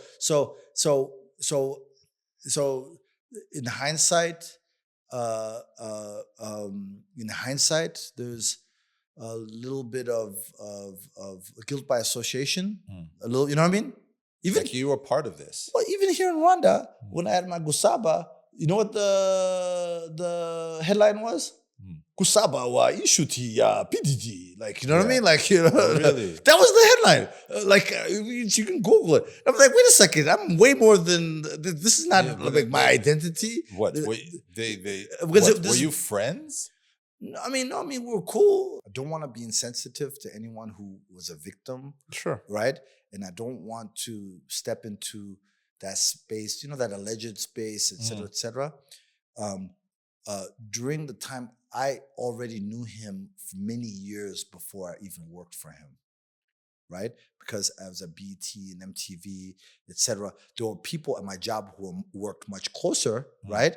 But it was unavoidable because he was one of the most. I mean, influential- he's big. Yeah, and he was New York based. I was in New York, and then he had other things, other brands. He would try to get like Ciroc in the video and be like, oh, you gotta take this Ciroc out of this Donnie Klang video. It is a lot of that minutia, and he would call himself. By the way, he had people. He would call himself. He was hands-on. He wasn't always a hands-on guy. He was not afraid of doing the work. So I don't want to get into that space where but I think is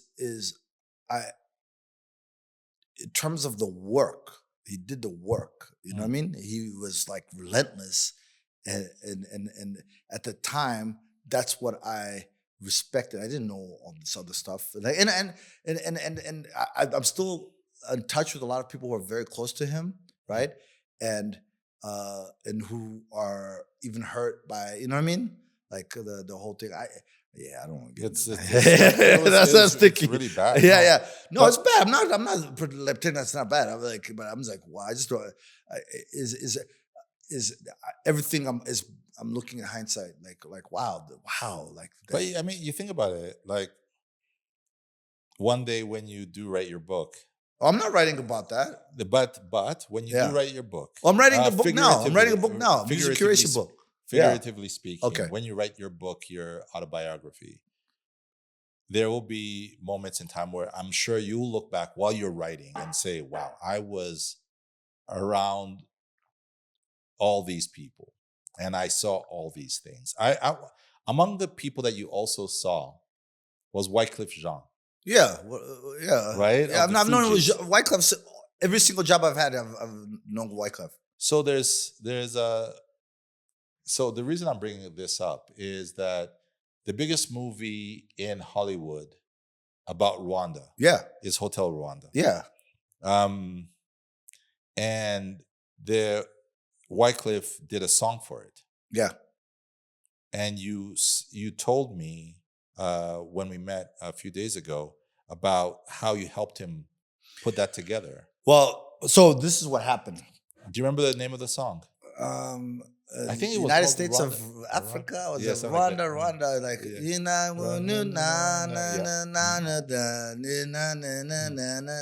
Rwanda. Yeah. Two things. First of all, the utmost respect for Wyclef. He's an inspiration, especially as a the immigrant kid. You know what I mean, etc. And how he unapologetically Haitian. the Haitian flag, unapologetically, like, right. So that's my inspiration also in terms of how I deal with the duality of being in America in the music industry, being Rwandese, etc. Is Clef. He's the blueprint. So I have to show him that respect first. Clef reached out to me. This is before anyone knew a movie called Hotel Rwanda was being made. Wyclef reached out to me and said, Tuma, you from Rwanda? I said, yeah, I need some Rwandan music to sample.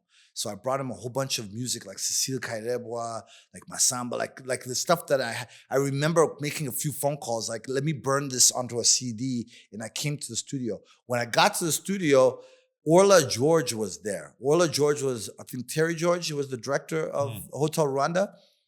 And because I remember waiting for Clef, I'm at his studio, Platinum Sound Studio, because he had a studio in Midtown Manhattan with Jerry Wonder. So I'm waiting for him, and he's still out there. And I had all these Rwandese music for him to sample. And he's like, I want you to meet Orla George. She was the daughter of Terry George, who directed Hotel Rwanda. And they said, hey, we're in the post-production for a movie about the genocide of Rwanda. I said, what? I couldn't believe. I was like, what? A movie about the genocide of Rwanda? Oh my gosh. I was like, whatever you guys need, et cetera, et cetera. I remember introducing them to we did a lot of screenings, actually. I was actually involved in the early part. Right? Like on voluntary, like not, I wasn't hired official. I was working at MTV. So they even though there was Ellen DeGeneres performance with I remember calling Grace Raramba, who worked with Michael Jackson. She was Munyaranda, who worked with Michael Jackson.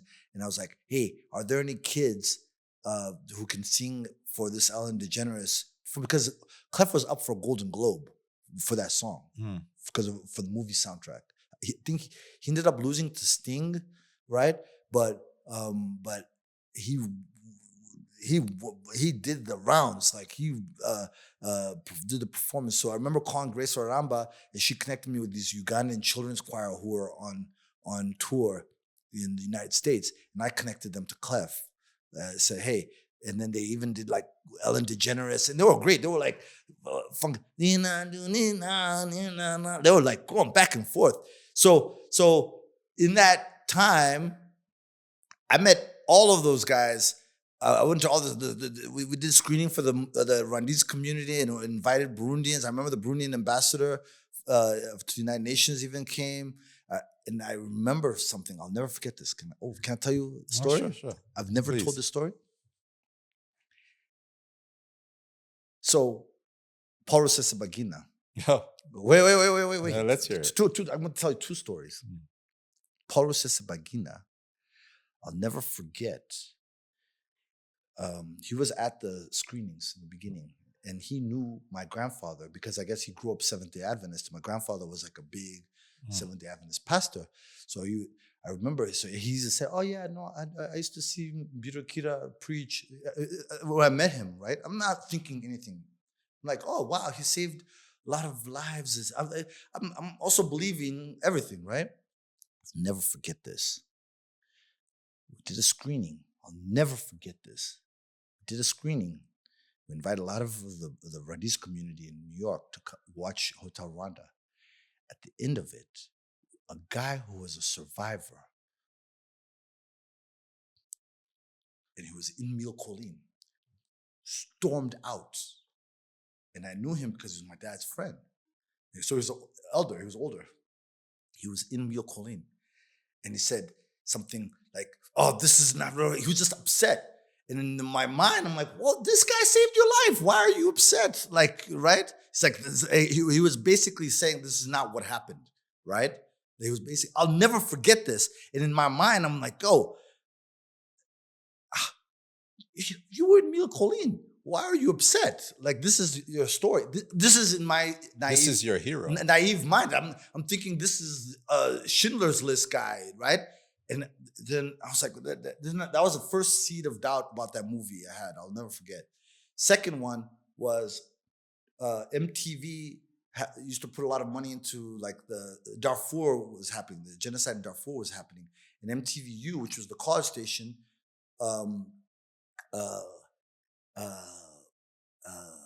put a lot of money into, like, Save Darfur, you know what I mean? A campaign, anti-genocide. And Stephen Friedman, who was the general manager, and he ended up becoming the president of MTV, invited me to a luncheon, and they were honoring Paul Rusesabagina, right? Because the movie was, like, hot, et cetera, et cetera. So he said, my boss was like, you have to go. The president is saying you have to go. You have to be at the MTV table. We bought a table at this fundraiser. It was an international crisis group. I'll never forget.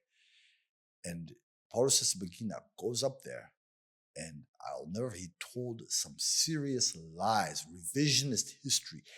And I remember I didn't have a nice coat, so I was very low key. He couldn't see me. He already knew me at that time. Like, not knew me like we had a relationship, but from that Hotel Rwanda, Orla George, that crowd, like the early, it was, I think it was United Artists was the movie company that put it out, the MGMUA, I can't remember.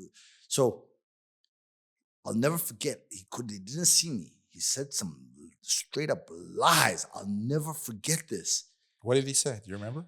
I remember he was trying to basically imply that it wasn't the genocide. He was saying something about Burundi. You know what I mean? He was basically trying to say that that he was trying to say that it wasn't a genocide. Basically, it was Holocaust denial, right? He was saying, hell, yeah, this is this, but this was really what was happening, and it was like, whoa! And I'll never forget this. And I'll never forget, at the end, Stephen Friedman, who's unaware, like, that I'm even going through this, like, oh my gosh, this man is up there lying. I saw with my own eyes. And I even remember telling, there was a Rwandese guy, Boniface, I remember even telling him, like, yo, you'll never believe what I just saw. And then I remember him coming at the end of the luncheon. It was the International Crisis Group was honoring him. At the end of the luncheon, he came, like, by where the MTV people were, and he saw me, and he was like, oh, he was, like, nervous. I'll never forget, because he knew he was lying up there. He knew it. I'll never forget that. I will never ever. And that was the moment where I kind of, like, disconnected. Like, I can't, like, you know what I mean? Be a part of this. But at the time, I'm living in New York, and before that movie, I always had to explain where Rwanda was. I always try to keep it general. Where are you from? Africa. Central Africa. Yeah. And then after that movie, actually, I could say Rwanda, and everyone would be like, oh, where the genocide was. Like, oh, you from Rwanda? Are you okay? Were you there? Whoa, what? Like, so that movie was actually, in my mind, two things. In the beginning, I was excited about the movie because I was just thinking, just the stories out there. But as time went by, the inaccuracies, and then later the lies, which I saw with my own eyes. I saw with my own eyes because he didn't know there was a Rwanda in the room. Because I had a small jacket. I didn't want to be seen. I thought it was, you know what I mean? I was kind of ashamed that I was wearing a small jacket. The place gave me, because I didn't have a jacket, the place gave me a loaner jacket. So I was, like, looking stupid with the small jacket that didn't fit me. So I was just low key. And then when he saw me, I was like, that's just something, that's just a core memory. That was, like, the moment I was like, nah, I cannot be, you know what I mean, associated with this, you know? No, it's really interesting. You know, your life, you've been in rooms where your entire career has been being in rooms where culture is being shaped. Yeah. Most people think that great music naturally rises to the top. Does it? Tell us, how does someone actually become a global superstar? Is it luck? No. Are there algorithms? Is there? If it's luck, then the song might have a moment, but it won't have the momentum that takes them to superstardom. So what is it? It's a great team, right? It's a great team, a great strategy. The music is first. The strategy is the rollout in terms of, hey, we're gonna work this record, we're gonna promote it, whether it be at radio or streaming services, whether it be on social media as a trend, you know what I mean, as a sound, whether it be we're gonna put you on the road, you know what I mean, to perform this. You're gonna do meet and greets with fans, whether it be making videos that extend the lifetime of the song, or express your superstardom so that people understand, who you are. Digital marketing now is more important than ever. Is staying visible, because there's so much noise, there's so much competition. So I don't think a great song by itself. I think a great song is the foundation. You know what I mean? But you have to build upon it. But a global superstar. Who do you consider the global superstar? Burna Boy. Yeah, Burna. But Burna has a great team. Burna has Mama Burna, Runami. He has Bad Habit, which is Matt and Kirk in the US. He has Empire in Africa. He has Irene. He has a great team. Burna's team is solid, and they'll give you a yes or a no, a clear, like, hey, we don't have the time for this, or maybe at a later date. They get things done. And when Burna goes on stage, he gives 110%, maybe 150% when he's on stage. He cares about the body of work. He has some classic albums, and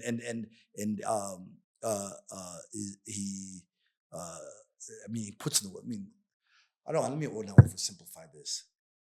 Not only he has a great team, he has great music, and then the delivery. I just saw him at Afro Nation, right? And it was during the Cabo Verde Argentina game. He had tens of thousands of people during the Cabo Verde Argentina game, right? Watching him, because we had phones, so we were watching the game like this, like, oh, we're watching Burna. This man takes the Cabo Verde flag. He's in the moment. He's in Cabo Verde. He knew that we're in Portugal. This is Afro Nation in Portugal. That everyone there was supporting. He knew that this game is going on. He takes the Cabo Verde flag and he drapes it, and everyone's going crazy. And I'm thinking, I said, man, he really sees the moment. He's doing this great performance, and he knows that at the same time this game is going on, the whole world is watching probably one of the greatest World Cup games. He has tens of thousands of people, but everyone felt. So for me, it's not even just the team, the music, but it's also the magic. Like when you're in the moment that you, and also something about Burna. Burna's been doing this a long time, and he is not stopping. He's not stopping anytime soon. You know what I mean? So go back to my fortitude theory about the people who are consistent and who don't stop and who love it and who know who their audience is, and they're not afraid of growing their audience. Yeah, he's not. Yeah, so he's a global. And World Cup moment with the Shakira. We're talking about what it means and what you need to become a global superstar. And you talk about hard work, you talk about talent, you talk about having a great team. Sure. But let's also not lie to ourselves and act like the platforms also don't play a huge part. You spoke about being almost a gatekeeper, whether it was at BET or at MTV. Yeah. Right?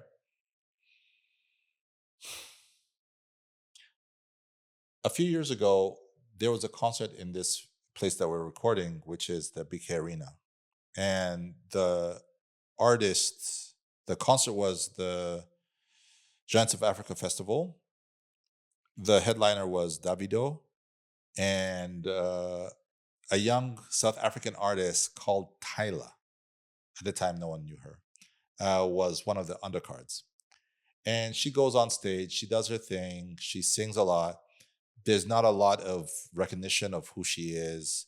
But behind her, there's a big logo of Spotify. Spotify, upcoming artist, something like that, bubbling under.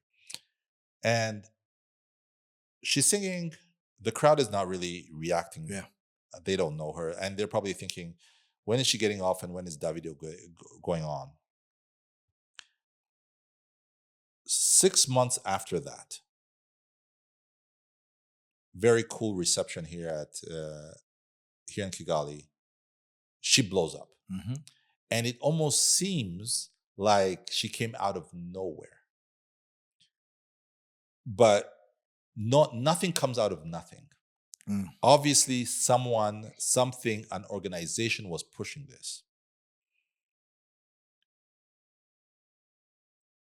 That organization, to me, seemed to be Spotify at that time.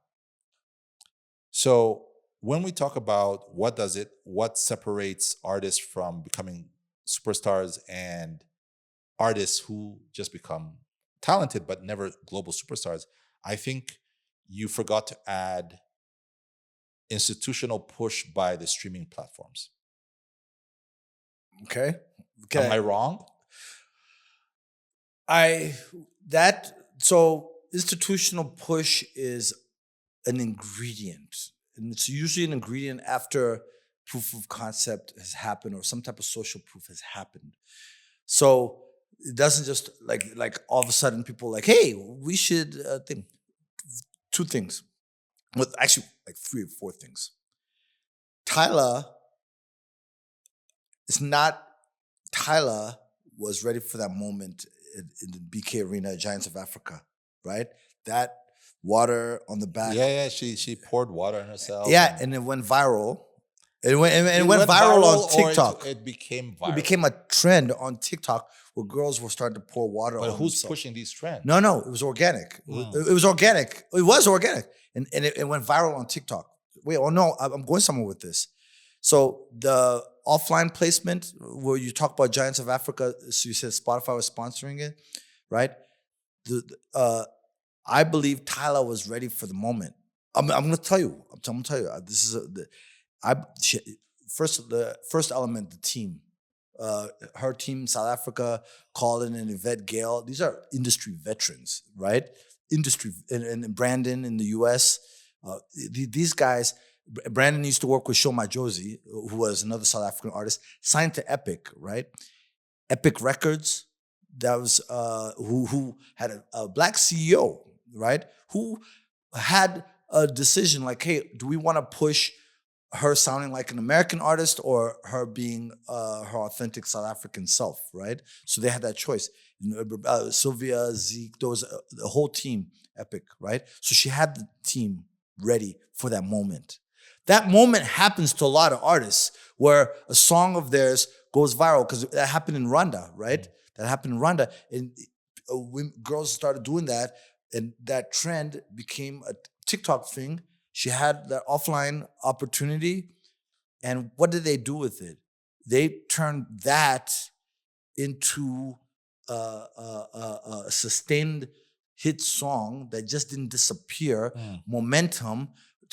They followed it up with a Push to Start and all these other records. They've branded her sound. Now she has an identity. The whole A-pop thing, which is like a play on K-pop, but it's like African pop. Yeah. So now her identity is unapologetically, it's African, but it's pop, right? It's not like I'm a piano artist. She's been mislabeled as a Afrobeats in the Grammys, et cetera, et cetera. So I actually don't feel like it was. In a way, I have a point. My point is, it's not one platform, and it's never just one platform. It's not some type of invisible nudge or invisible push, right? No, wait. It's cross-platform. Now I don't work for YouTube. I can say, you go to her YouTube page. She has videos from years ago. Amateur 720, not barely HD videos of her years ago, showing not only her singing, her charisma, her personality. YouTube on YouTube channel, you can dig, and the follow up, and she's had her moments. Remember when she was on Breakfast Club and That's a radio station in the U.S. Yeah, in New York. yeah, exactly. New York, Charlamagne Tha God, when they were asking her about being black or being colored, right? And it became a big deal on the internet. She's weathered through that and been able to clearly articulate the duality of her identity in South Africa and in America. So the thing is this, I don't think it was an accident. I don't think it was some type of industry type of thing. I think it's somebody who's wanted that moment, got that moment, because a lot of people get that moment and they You don't get a do moment. Some can. I used to joke around that Coach K and P, they used to have they still have a label called Quality Control. They sold it to Hybe, but I used to say that they knew how to create moments into momentum, and then also do moments into movements. You know what I mean? Right? So something happens, is that big break, where all of a sudden you have the globe's attention. Right? And I guess what you're saying is what separates a star from a superstar is they build off of that, and that's not necessarily that thing. And they're prepared to take action and to convert it into other. 100%. Tyler's not going anywhere. You know why? Why? Because she's talented. And also, it's now we've watched her evolve. And then she gets a lot of hate. I don't know. I don't even understand. On especially on social media, I'll be in the comments. Like, well, why are they hating on this? She's out here like, you know what I mean? Just being her South African self, et cetera, et cetera. But what happens is this. She not only is talented, she has a great team. The label's behind her. She puts in the work in terms of, I've been on the other side where Tyler makes herself available in terms of whether it be performances or, you know what I mean, appearances, etc. And so it's a multitude of things, but I don't think that there's any single platform that has some kind of magic wand that can turn somebody into a career. The other person has to be willing and able and prepared. And that's the part that with the Tyler thing, she was, her and her team, I give both credit, prepared, whether it be the artist development, whether it be the songs in the canon, whether it be support in other markets outside of South Africa or outside of Africa, you know? You know, you've worked with big global superstars. And from the outside looking in, fame looks so glamorous, right? So you have the big cars, you have those amazing parties, people love you, you make a lot of money. But what have you learned about superstar musicians that ordinary people completely misunderstand? Work ethic. The ones who are superstars are willing to put in the work. And also they'll rest when it's time for them to step aside or go record or go on tour, etc. They'll say no. And they're in artist mode or studio mode, etc., etc. But the ones that are superstars, they go hard in terms of when they show up. And I'm not like oversimplifying it, but it's really that simple. You know what I mean? Is they want it just as much as that's why in hip hop there's so many beefs, right? Because they're competitive. They want they'll be wanting it so much that you know what I mean. They'll go for the guy with the top spot, and a lot of that. So I want to say obsessive work ethic. Maybe that's a better description. Obsessive work ethic. There's no superstar who's lazy. No. That's not even an oxymoron. It's just not possible. That's if it was a mathematical equation, it would be that equal sign with the thing. Yeah, just not. No, they can become lazy and lose it. You know, they can become comfortable and be out of touch, or they can lose the ambition or the drive that got them there. But not in the journey to that superstardom. Yeah. It's when they're going on the other side. Yeah, exactly. Yeah, that happens. That's human, and that's diminishing marginal satisfaction. We're talking about that. Mhm. Yeah. So this is my last question to you. Now, you've been in the industry, what, 20 years now? Well, no, almost 30. More than 20 Yeah, 20, years. 29 years. More than yeah. 2 decades. Yeah. Helping other artists and creatives tell their story. Yeah. But now you've decided that it's time for you to tell stories yourself. Yeah. Why now? And what stories do you believe that the world still hasn't heard from Africa? Whoa, that's a loaded question. First, the depth of Africa, right? That outside of the world, we're either one country or we're just 2 or 3 countries, South Africa, Nigeria, etc., right? So the depth part is that we're 54 countries.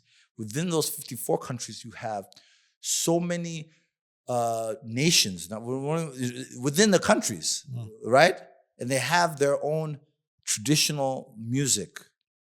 And then they have contemporary genres, multiple contemporary genres, whether it's sukus or kizomba or genge or bongo, the bongo flavor or Fuji or high life or, you know what I mean? Gqom. Like there's so many traditional, you know what I mean? Here in Rwanda is Gakondo and in Zimbabwe Chimurenga, and like those are the traditional, and they have so many songs. We even have gospel worlds, like, you know what I mean?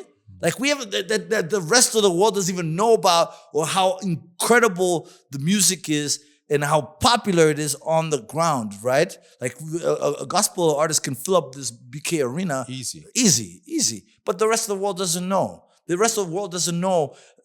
They oversimplify Africa. There's lack of specificity when it comes to dealing with African music. There's lack of sophistication, even at the labels. I'm friends with all labels, but they even treat it like it's Afropop. Yeah, and that's too easy to. You know this. We just saw King James fill up 2 nights. Yeah. 2 nights. A 10,000-seater stadium. Yeah, 2 nights, right? So in terms of the depth we haven't even got 2 nights in a row. 2 nights in a row, yeah. But I'm just saying, in terms of the depth, the rest of the world is treating Africa with just the surface level. You know what I mean? On the surface level, and that's a mistake. That's a mistake. And also, I'm going to blame Africa for also, by the way, we haven't got our stuff together in terms of infrastructure, whether it be live venues. In terms of this, Rwanda is an exception. This is a great arena, but also we're the medium-sized venues for the road to that. You know what I mean? That bigness is. Where's the scene? Where's the performing rights organizations to make the deals with the platforms to monetize, so that artists have more incentives? No, I'm just being 100% real. Like, where's our narrative, our shared narrative, in terms of what we want the world to know and how to empower the diaspora to kind of help? You know what I mean? That organization. But you were in charge of black music. I wasn't at but YouTube. So you could have. Whoa. I guess there's also your role to play, right? You're saying that Africa is seen as just this one monolith, but you were one of those people that maybe could have done. Well, or maybe I was one of those people that was helping get that surface understanding, at least surface, right? Is maybe I'm one of those people that around Grammy time is like, hey, well, let's get everybody together, whether it be the Bien out of Kenya and the Fali Pupa out of Congo, or the Darko, you know what I mean, out of West Africa, or the Francophone artists out of Ivory Coast, or the DJ Maporisas, and put them in one room, and then year long making sure that between the England, which has a very strong diaspora who evangelize African music, the United States, that Africa was a contender in terms of this global exportation of music, that it was in the conversation with the Latin music, with the K-pop. African music was not just competing against African music. African music is competing in terms of attention and getting in the hearts and minds of the people, right? Also with Brazil, like, you know, I remember the YouTube had some stuff where Tiwa Savage, YouTube was a sponsor, and Tiwa Savage was in Brazil, and I remember that moment thinking, wow, that's incredible. Like, you know what I mean? That's incredible that there's that connectivity. So maybe I'm not giving myself any credit or patting myself on the back, but maybe I was part of that invisible army that was trying to platform. Platform. So the little that did happen, it did get the support of the people who were in the rooms, you know? But I guess, and this one goes back to my question to you about why now? You're saying that because you're in the room, you were able to play your small part. Yeah, exactly. Your part my contribution, to centering or platforming African music. Yeah. Then the question then becomes, if you understood just how important your role was, then why would you ever leave? Oh, wait, that's a life decision, right? Is Right? First of all, the role is not a lifetime. It's not a lifetime thing. So I'm gonna give you some examples. I'm gonna give you concrete examples. When I was at Spotify, there was an African playlist, but it was like stuff like Q Masakela, Miriam Makeba, was legacy stuff. Ladysmith like Mabazo, Yusundur. It was like the legacy music, right?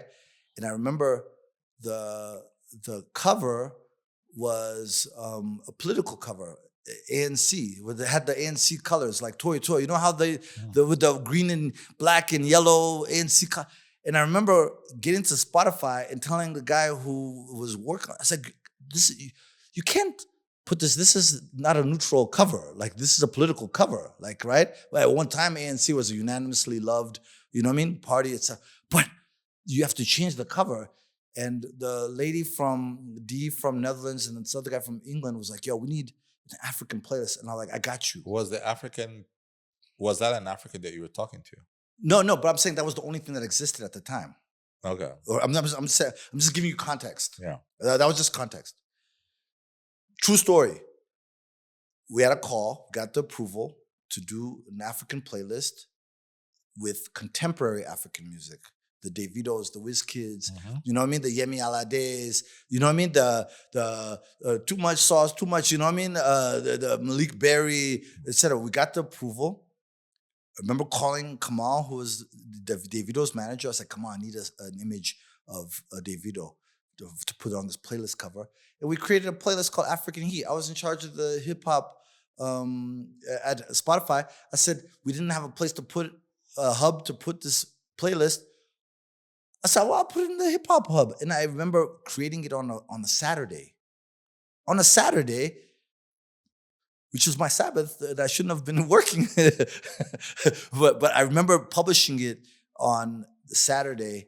And I remember it growing really fast, right? This is, now it's probably like 10, 11, 12 years ago, but growing really fast and having a destination for Afrobeats music. At the time, Kwaito was still, you know what I mean? Popping, the whatever, I don't know, Mapuka out of Ivory Coast. I don't know, like the different Eddie Kenzo, you know what I mean? The Sitialosi type of records is having somewhere. And then I left Spotify, and because they had legs, they hired someone to do African music, and they actually had an African hub. And then it had, I'm going somewhere with this. Then they have an actual office with Munyaranda, who's the managing director, Jocelyn Muhutu Remy, is from Rwanda. She's the head of Spotify for Africa. My point is, that playlist itself is not what made Afrobeats popular and thing. It was already organic. But just the same way, I'm going somewhere with this. Just the same way, because the infrastructure of the BK Arena existed, we could find out how legendary a King James is here in Rwanda, right? Or the Ben, or Bruce Melody, right? Because the infrastructure existed. Because that platform, that playlist, began a ripple effect within that office, right? Where they actually hired someone, a guy named Tunde, to do, he had a whole hip hop hub. Then later, not hip hop, African music hub that was not just Afrobeats, it was other genres too, and other countries represented, other languages, Lusophone stuff. Is then they ended up having they have a whole team. I was with, they were in Nairobi last week. They did like 11 events in Nairobi. Jocelyn and Wayne and Mitch and Fiona, she's from Uganda. She works on the music. I think she's the head of music for Spotify for African music, right? I'm saying my point is, we all do our bit. Yes. And allow the universe or the culture or the, you know what I mean? Everyone else who's able and who's in those positions. But we don't, I don't sustain that forever. I moved on to YouTube, and all this stuff continued, right? But those little bits, being in the room and saying, hey man, like, this is cool, like, but this is legacy, this is nostalgia, this is for a different audience than what's happening on the ground in African nightclubs. They're not, is Huma Sekela and all those are legends, you know what I mean? But you know, but this is what's the accurate representation of the musical appetite, the demand, and the supply of music. The supply, right, is this much. So yeah, so we all do our part. That's my whole point. No, and this is, where you've given me a lot of your time, but I'm gonna give you what my key takeaway is from this conversation. Yeah, it's about being in the rooms. Mm-hmm. That if you fight to be in the room, right? Real decisions are made in those rooms. And if you're not in those rooms, decisions will be made against sometimes your own best interests. You ever heard the saying? I've heard the saying that if you don't have a seat at the table, you're probably on the menu. You know what I mean? You're probably on the menu, And something else. Another key takeaway from this conversation is just how things are built over time. Very often, someone will see you and watch you on this podcast, and they'll say, I want to be him. But they don't know just how much work has been put in to become yourself. How many hours were spent? How many phone calls? How many cold calls were made?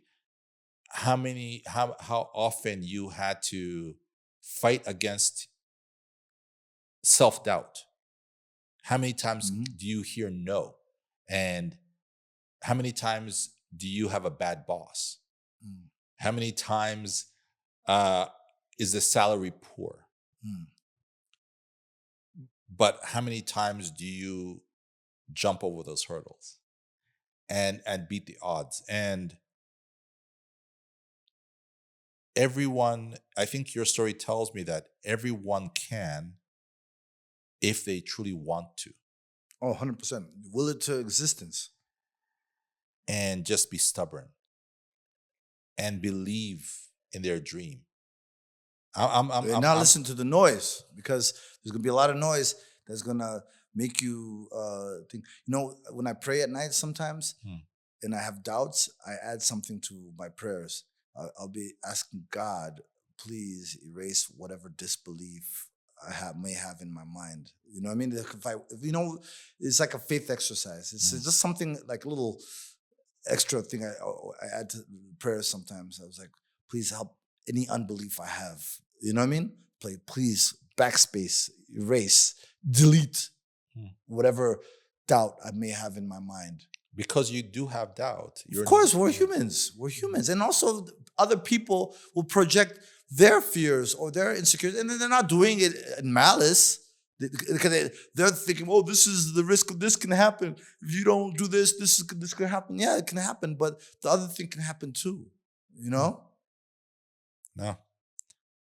Tuma, it's been an absolute pleasure. No, thank you. Thank you, Sanny. Thank you. I know I've taken you away from your beautiful wife and your beautiful son. No, they're good. but it's time. It's time away from the family on your holidays. Yeah, no, thank them. My beautiful wife and Bainesh and my beautiful son, Ermias. Yeah. I thank you so much for your time. I thank you so much for your stories. You've given me so much to think about, so much to ponder, but also have given me a lot of hope on this journey that I'm on this podcast and what I'm trying to build here. And you're building. The audience is there. And my, you just my keep building. My parents, they watch. I know other people who watch. I'm tapped in. I know. Yeah. Long form. Yeah. Yeah. Thank you so much for being a part of this. Thank you for being excellent. I'm trying to be excellent. No, thank you for being excellent. Yeah. It makes me very proud to say that a compatriot of mine has been at the very top of the mountain. Because then it tells me that I too can get to the very top. No, of course. No, I believe. Okay, let's go back to the African Heat story. I believe there are so many more capable people, not just here in Rwanda, but on our continent and in our diaspora, right? It's Black people in general who can do and will do so much better, but the elders, the OGs, the people who've been there can to share the information, to inside wisdom, etc., and free game, and that's what I hope to do in this era of mine, is share as much knowledge. And somebody said something, another saying, right? I'll never forget hearing that. And they said, "You think knowledge is power? Nah. Power is power. No.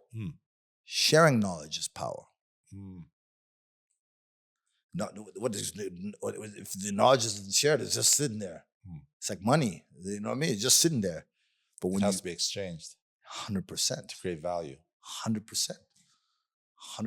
So everything that I've worked is no good unless there's generational transfer, unless there's some type of dissemination of the knowledge or wisdom or et cetera, unless it's put to use by others, because that's the ripple effect, that's the butterfly effect. No, absolutely important. Tuma. Thank As you, they say in Kiswahili, asante sana. Oh, no. Karibu. Rakoze chane. Yeah, go. Thank you, BK Arena, for providing a venue for the long-form podcast to record. BK Arena is Rwanda's leading multi-purpose venue and the go-to destination in Kigali for world-class events. Known for hosting international concerts, major sporting events, high-level conferences, and large-scale productions, BK Arena offers premium event venue alongside modern conference and meeting rooms designed to global standards. From corporate gatherings to cultural and entertainment moments, BK Arena is where Kigali hosts its biggest experiences. Keep up with them at BK Arena on socials and visit their website, bkarena.rw.